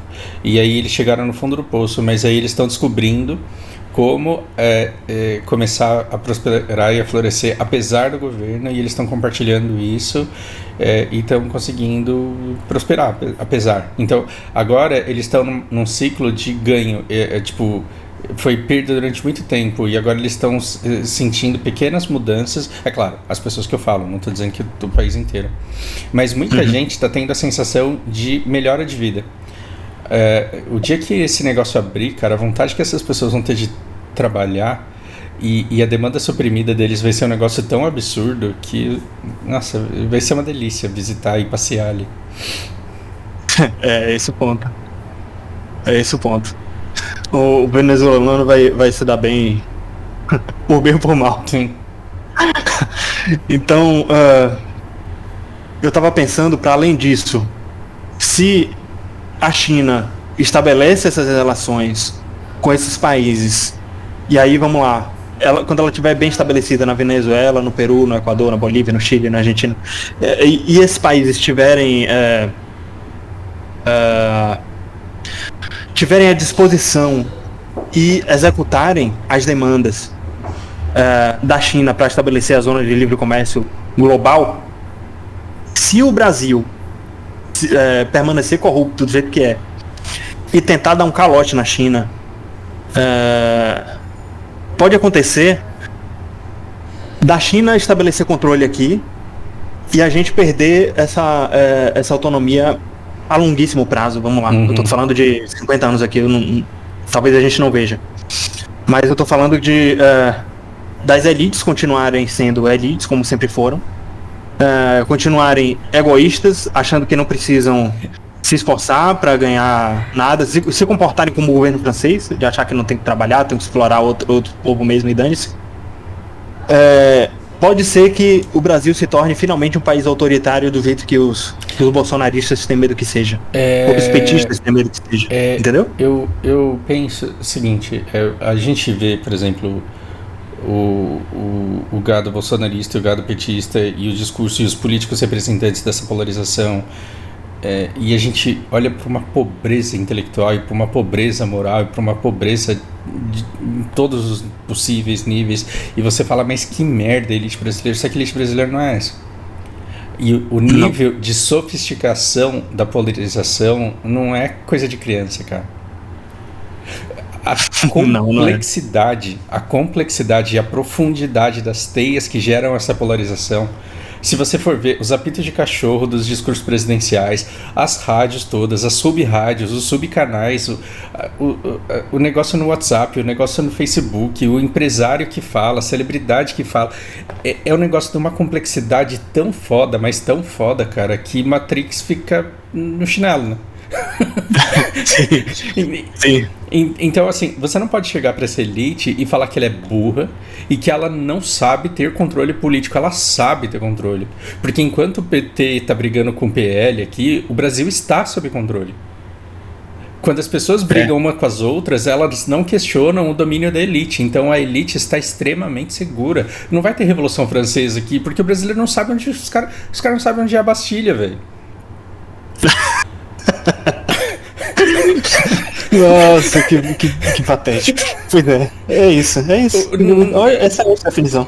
Como que você vai ter uma Revolução Francesa se você não sabe onde é a Bastilha? Você não sabe qual que é o cara que você tem que decapitar lá para iniciar uma Revolução Francesa. Você acha que é o velho da van, que é o Bolsonaro, que é a celebridade lá, a Regina Duarte. Você acha que é isso. É por isso que a gente sai protestando contra a corrupção. Exato, e tipo, pauta zero. Então, agora, vamos lá. Partindo do princípio que é preciso uma genialidade absurda que assim, enche de orgulho qualquer... Imagina isso na história. Imagina a história do Brasil escrita pela elite, o livro foda que não ia ser. Então, eu penso nesses caras e o conhecimento geopolítico e o quanto eles conhecem os governos de todos os países, e o quanto o Itamaraty está na mão deles e o conhecimento que eles têm à disposição. Então, eu não acho que se o Brasil perder protagonismo vai ser por burrice do governo, porque o governo ele vai agir de acordo com a vontade da elite que sabe muito bem o que está acontecendo no mundo. E com todo esse talento que o Brasil tem de colocar gente estranha para se dar bem, para dar as mãos e trabalhar por um país decente, né? Agora, se essa elite quiser que os chineses eles sujem as mãos mandando em tudo, aí a gente não tem como se defender, né? Não. Meu medo é justamente esse, mais pra frente. Então, por exemplo... A gente tem a opção de ser um país livre, democrático Sim. E próspero, mas se isso não acontecer, e os chineses, na hora que direcionarem os investimentos pra cá, se isso não acontecer e a elite for babaca do jeito que sempre foi, a gente vai ser um país próspero, porém vai perder tudo que você gosta de liberdade e democracia. Inclusive você de esquerda, não pense que você vai longe não. Que você não sabe o que é a repressão de governo autoritário. Não sabe, não faz ideia. Que até a ditadura do Brasil foi... mais ou menos. Que doido isso, a gente parar pra pensar que a internet que a gente tem hoje talvez seja a mais livre que a gente vai ter na história. Pô, não brinco com isso, não. Eu sinto muita pena das pessoas, se isso for verdade, cara. Olha que doido isso, né, cara? Porque é tão bom, tá funcionando tão bem. Funcionou tão bem até agora, né? Então, pra que mexer, velho? Mas eu não acho que, assim, as ideias, elas vão continuar. Bom, talvez continue. Eu não quero falar besteira, né? Teve... Agora que você falou de como o Brasil é bom nisso,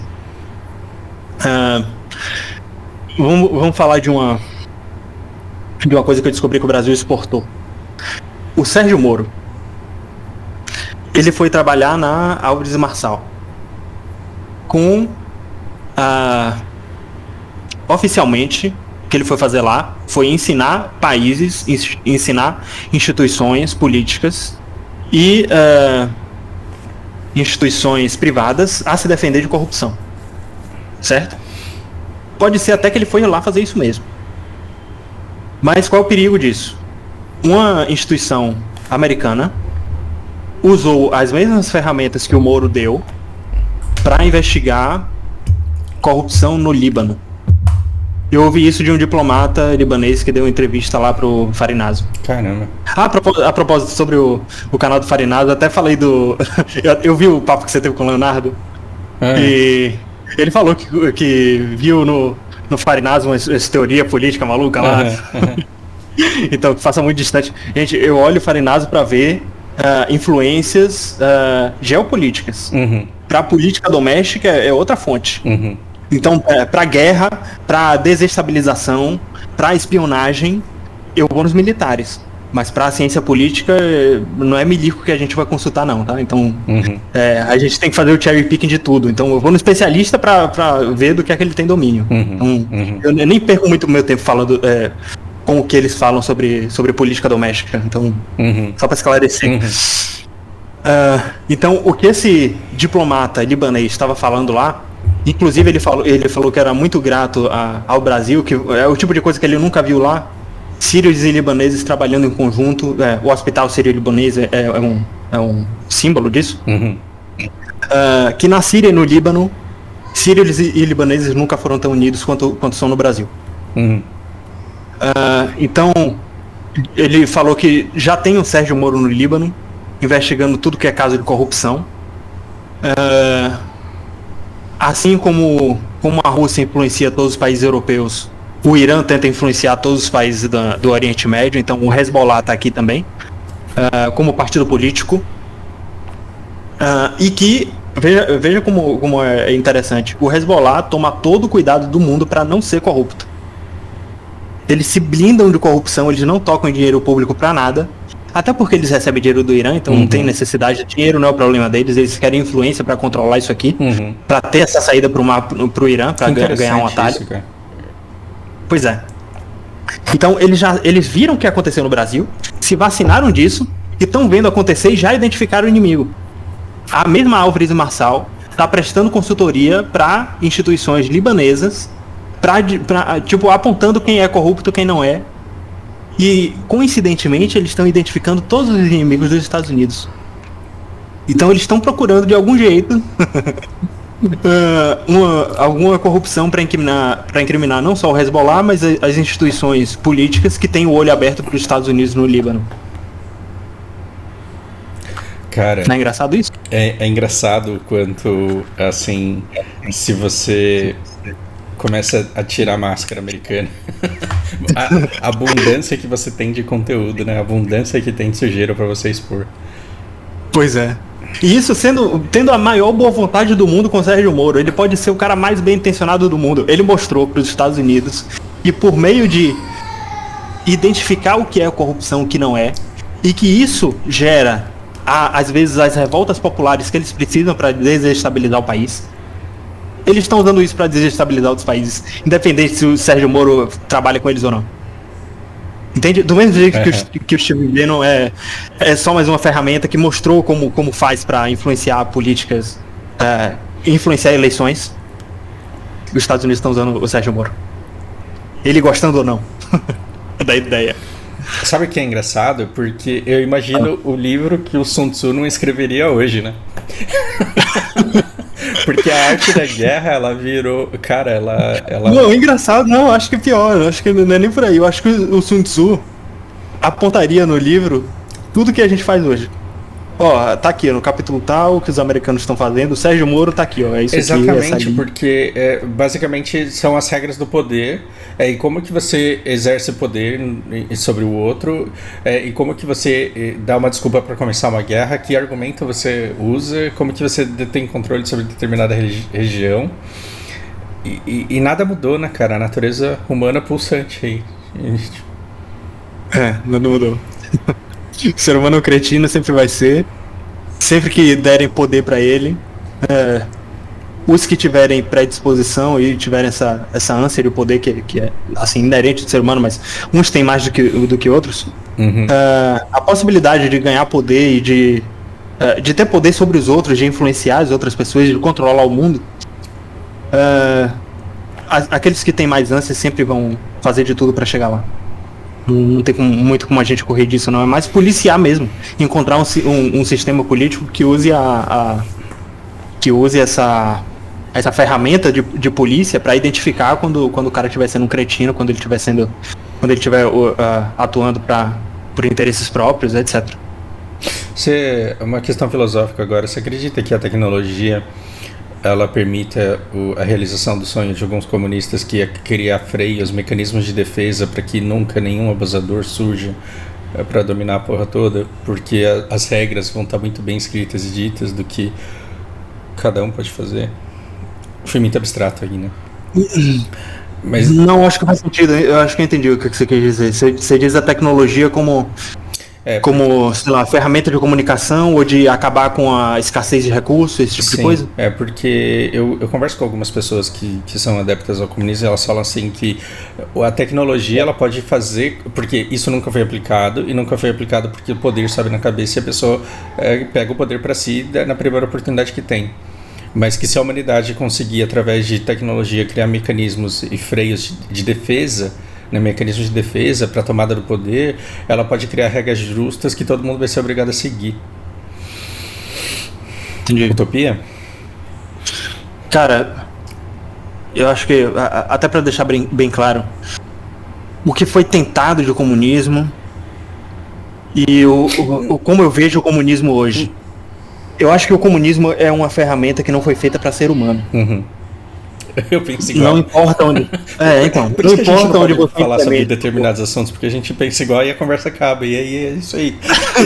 Não, eu acho que eu consigo trazer um ponto a mais. Assim, pra esse raciocínio que a gente tem. Assim, eu já soltei vários papos que a gente teve, mas eu vou condensar isso aqui. A visão que eu tenho de comunismo é essa, que foi um negócio tentado em vários lugares e nunca teve, eu acho que pelo ser humano ter a natureza que tem, e descrita por vários filósofos que chegaram na mesma conclusão em vários lugares do mundo. E tentativas de comunismo, a gente literalmente atravessou o mundo para tentar. A gente tentou na China, a gente tentou na Rússia, a gente tentou na Venezuela, a gente tentou no Brasil. E cada um foi para um lado, uns mais autoritários que outros. Então... e sempre você acaba como Sauron, né? Sempre assim, para dar certo a gente vai ter que matar uns caras aí. Vai ter que acabar com os negócios aqui. Então primeiro você domina, conquista tudo, para depois impor um negócio que não é natural do ser humano se comportar daquela forma. Claro.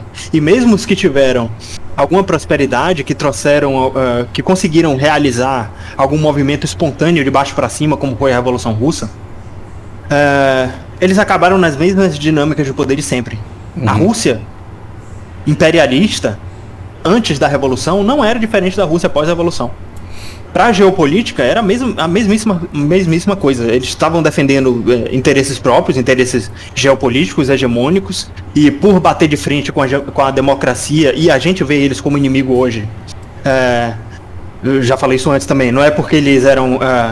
comunistas, é porque eles eram uma ideologia hegemônica. Então, não cabem duas ideologias que querem tomar o mundo todo em um mundo só. Então, o ponto... Assim,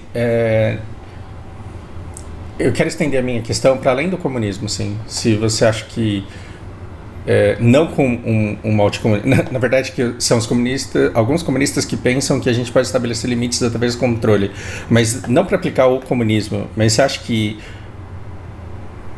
um dia a gente consegue impor regras que todo mundo seja capaz de seguir? Porque parece que a coisa mais atual ainda é Sócrates, né? Tipo, falando quem que vai... Who will guard the guards? Quem que vai vigiar os guardiões? Sim, esse é o ponto. Vamos lá, estamos discutindo Sócrates. Parece que a gente nunca vai resolver isso, né? Porque desde Sócrates nada. Mas é o mais moderno, né? Porque, tipo, você pega tudo que a gente ficou esses anos todos pensando, e todos os livros que foram escritos sobre tudo, e aí você cai nessa porra dessa questão, do tipo, o cofre vai ter que ter um vigia, e quem que vai vigiar o vigia? Exatamente. Exatamente, quantos bilhões de anos de evolução e a gente chegou na mesma. Sabe, não tem... De humanidade, sei lá, quantos mil anos atrás. Sim, porque... E a gente tá aqui discutindo o mesmo problema. Eu acho que dessa vamos estabelecer regras claras por meio de controle, e esse controle tem que ser, sei lá, e até certo nível autoritário. Eu acho que todas as nações, todas as pessoas concordam com isso. Uhum. Todas, menos os anarquistas mais sem noção. Uhum. Mas até os anarcocapitalistas, para você conviver em sociedade, o mínimo de controle você tem que ter. Sim. E a diferença é justamente essa, você tem que concordar com as regras pré-estabelecidas. É só isso. Mas eu acho que o ponto certo, acho que pode ser tecnologia, sabe? Eu acho que pode ser independente dos sistemas de governo que a gente estabelecer daqui para lá. Porque você vê como naturalmente mudou todas as convicções que o ser humano teve. A democracia grega não é a mesma democracia que a gente tem hoje. Não. O comunismo chinês não tem nada a ver com o comunismo da Revolução Comunista de Mao Tse-tung na China. Sim, ou com a Revolução Russa. Então a gente está indo mais para esse ponto mesmo da tecnologia. China e Estados Unidos, as duas hegemonias, uma democrática e outra comunista, você quer chamar isso de comunismo, beleza. Então você me chama de comunista também, tanto faz. Os dois avançam no mesmo ritmo, mais ou menos, em questões tecnológicas, em questões comerciais. Os dois chegaram na mesma conclusão, que a liberdade econômica é o melhor caminho. Eu acho que nesse ponto um professor meu que falou isso, que era de esquerda, falou: gente, o capitalismo venceu, não tem o que a gente fazer, a gente tem que estabelecer regras para esse sistema de livre negociação, e aí a gente decide se vai ser mais regulamentação, se vai ser barreira não tarifária, se vai ser taxação, ou se vai ser taxação nenhuma, se a gente vai ser paraíso fiscal. Aí é outra discussão, aí isso a gente tem que debater. Uhum. Mas governo controlando o que e quanto você vai produzir, isso nunca vai dar certo, gente. Esquece essa porra.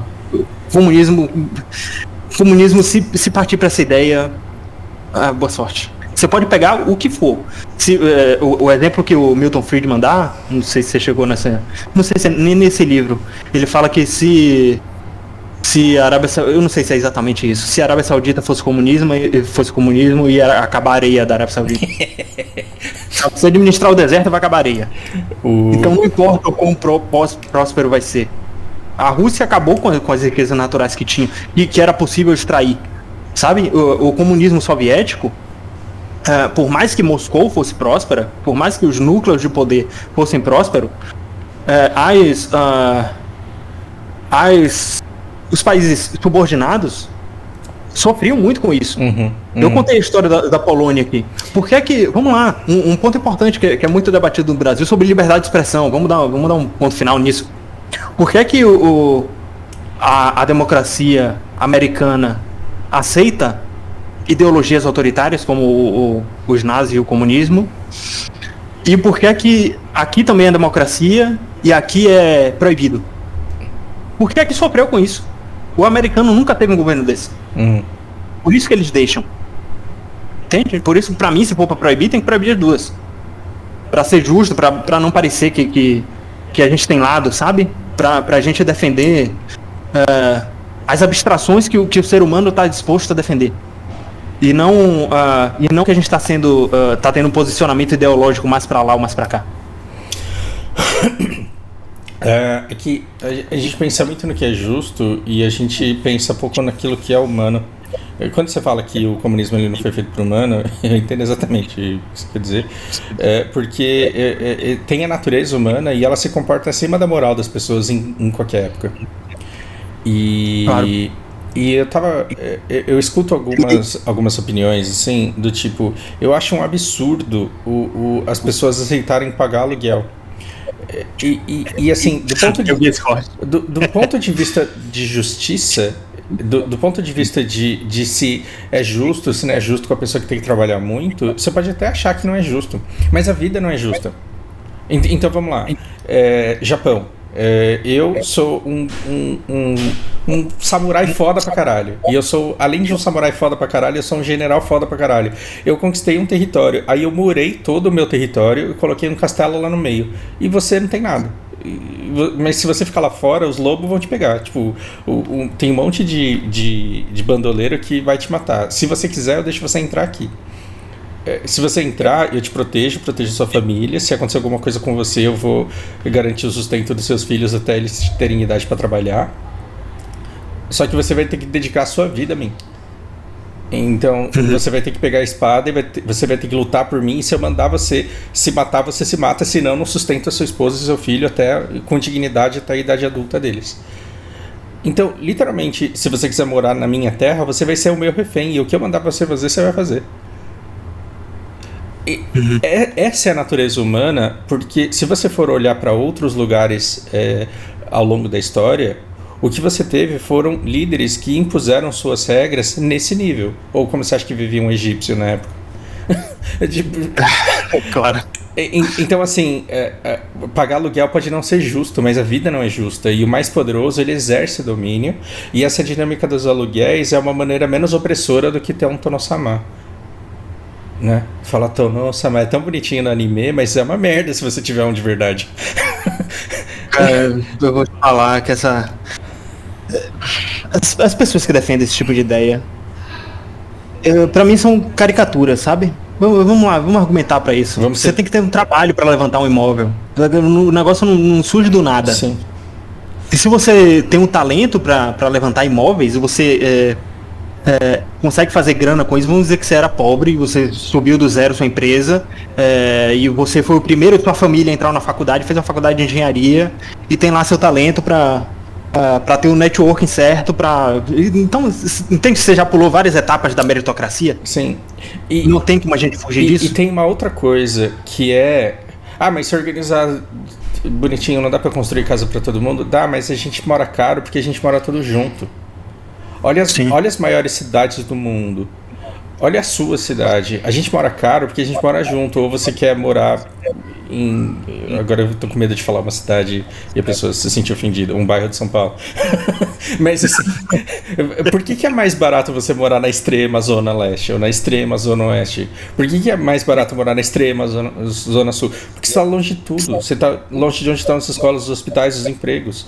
A gente mora caro porque a gente mora junto. E quando todo mundo quer morar numa casa, é natural que as pessoas aceitem pagar mais caro por aquilo.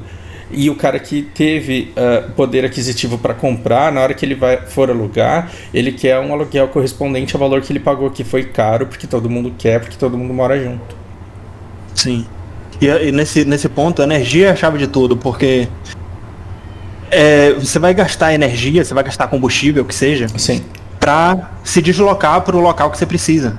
Sim. Então, o imóvel valoriza de acordo com as necessidades que ele atende. Sim. Então, se ele tem muita oferta de todo o serviço que você precisa, se você quiser morar em um lugar bastante capitalista, que tem tudo que você precisa, o imóvel vai ser mais caro, você vai gastar mais. Sim. E esse discurso de você não ter que imoral você cobrar aluguel, honestamente é coisa de quem não gosta de trabalhar. E o problema isso. É uma caricatura. Eu não levo a sério. A pessoa ela pode até querer ela pode até ter vontade de trabalhar para conquistar alguma coisa, só que no meio do caminho ela é enganada nesse sentido, e aí ela vira só uma chorona, só alguém que lamenta, e aí ela é cegada em relação às oportunidades que ela tem de encontrar alguma coisa onde ela seja capaz de gerar riqueza lá no lugar longe e barato que ela encontrou. Por quê? Porque ela acha que ela tem que, através de justiça, ganhar alguma coisa para que ela viva a vida igual todo mundo que nasceu privilegiado. Então, assim, a gente tem que questionar por que a gente, com vontade de trabalhar, está sendo praticamente proibido de gerar riqueza. Essa é a pergunta-chave. Não por que o aluguel na Vila Madalena é tão caro. Exatamente. O aluguel na Vila Madalena é caro porque todo mundo quer morar do lado das baladas. É só por isso, não tem outra explicação. O dia que ninguém mais quiser morar lá por algum motivo, aí o aluguel vai cair. Por que a grande pergunta, né? Por que as maiores mentes do Brasil vão todas para fora? Os maiores empresários do Brasil saem daqui ou entram nessa dinâmica. Sim. De eu preciso de uma ponta do governo, preciso ter alguém influente lá dentro, fazer meu lobby para que eu seja um monopólio, um oligopólio protegido pelo Estado. Sim. E é isso. Aí você... Por que não tem um Elon Musk brasileiro? Por que não tem um Bill Gates brasileiro? Nunca vai ter. Depender dessas pessoas, nunca vai ter. A gente não cria o ambiente necessário para essas pessoas surgirem. Não, e mesmo que tenha, não é que a gente é menos inteligente. Essas pessoas, esses caras, vão pra fora e levantam as empresas junto com esses caras. A gente não pode esquecer. Um dos cofundadores do Facebook é brasileiro, pô. Esse é o ponto. E ele só não é tão poderoso e tão popular quanto o Mark Zuckerberg. Uma, porque o Zuckerberg deu uma rasteira nele. Segundo, porque ele não é americano nato. Uhum. Quem recebe a grana do investimento americano, estatal inclusive, tem que ser um americano. Uhum. Claro, porque eles não são bobos, eles não são brasileiros. Ele não vai querer o cara gastar o dinheiro deles em algum outro lugar do mundo. Claro, vai que ele leva embora. E não é só nos Estados Unidos, não, o Japão também. Eu tô aprendendo os caras da Nissan. Foi? Não, tem a história da fusão da Nissan com a Renault. E isso estava sendo conduzido por um CEO que era brasileiro. Wait, what? Não, a Renault não é francesa? Então, essa história é velha já. Isso daí já faz tempo. A Renault ela estava num processo de fusão com a Nissan. E aí o Japão ele se ligou que ele ia perder muita tecnologia, muito conhecimento, muito mercado, muita autonomia. E ele falou não. E o CEO brasileiro, esse cara, tem um livro dele. Que ele conta os perrengues que ele passou. Ele falou, não, o governo não tem que mandar na Nissan. A Nissan é uma empresa particular. Aí encontraram essa negação do cara e prenderam ele. Ele ficou na cadeia um tempão e saiu desempregado. E a Nissan não fundiu com ninguém. Paciência. Ou seja, dissociem esse negócio de bom e mal, de nacionalidade, de partido. É sempre a natureza humana e o seu território. Garantindo o seu território e o seu poder. Claro. Cara, incrível. Parabéns por tirar leite de pedra hoje, porque eu fiquei a semana inteira tentando falar alguma coisa e não consegui, e o nosso papo foi muito bom, como sempre é. Excelente. Muito bom. Sei lá, essa semana era pra gente esquipar mesmo. Eu que fui igual um drogado mesmo no presidente peruano e comecei a pesquisar outras coisas. Aí fiquei com vontade de trazer pra vocês. Mas me faz muito bem. E cara, as pessoas precisam. Eu adoro quando eu descubro um canal e eu fico tão apaixonado por ele que eu quero maratonar.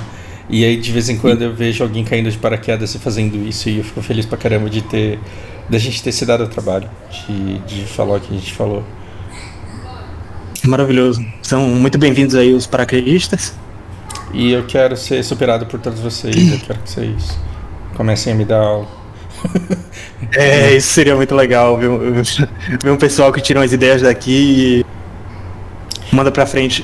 Eu sei que deve ter gente que faz isso mesmo. Cara, sei lá, mas familiares mostram amigos. O discípulo, ele sempre supera o mestre, né? E aí eu comecei a dar aula pra um seguidor do canal e ele virou e falou pra mim, cara, o legal é os seus exemplos e isso é muito bom. E ele começou a me dar um feedback e eu falei, esse cara não só ele aprendeu muito comigo, como ele já me superou faz tempo e ele me usou de trampolim, foi para outros canais e aprendeu muito mais. E esse é o propósito do canal. E é isso que eu quero. Sim. Né? É só retribuir um pouco aquilo que eu já absorvi de tanta gente que também teve essa boa vontade. Maravilhoso. Eu me sinto até nessa obrigação também. Eu já comentei isso, com certeza. Que tanto conhecimento compartilhado na faculdade e se a gente se limitar só à profissão, eu acho muito ingrato com as pessoas mesmo, sabe? Que gostariam de saber disso e nunca vai chegar nelas esse tipo de informação. Sim. Então, sempre à disposição. Cara, obrigado mesmo e semana que vem também de novo. Valeu, cara. Até a próxima. Um abraço. Um abraço pra vocês.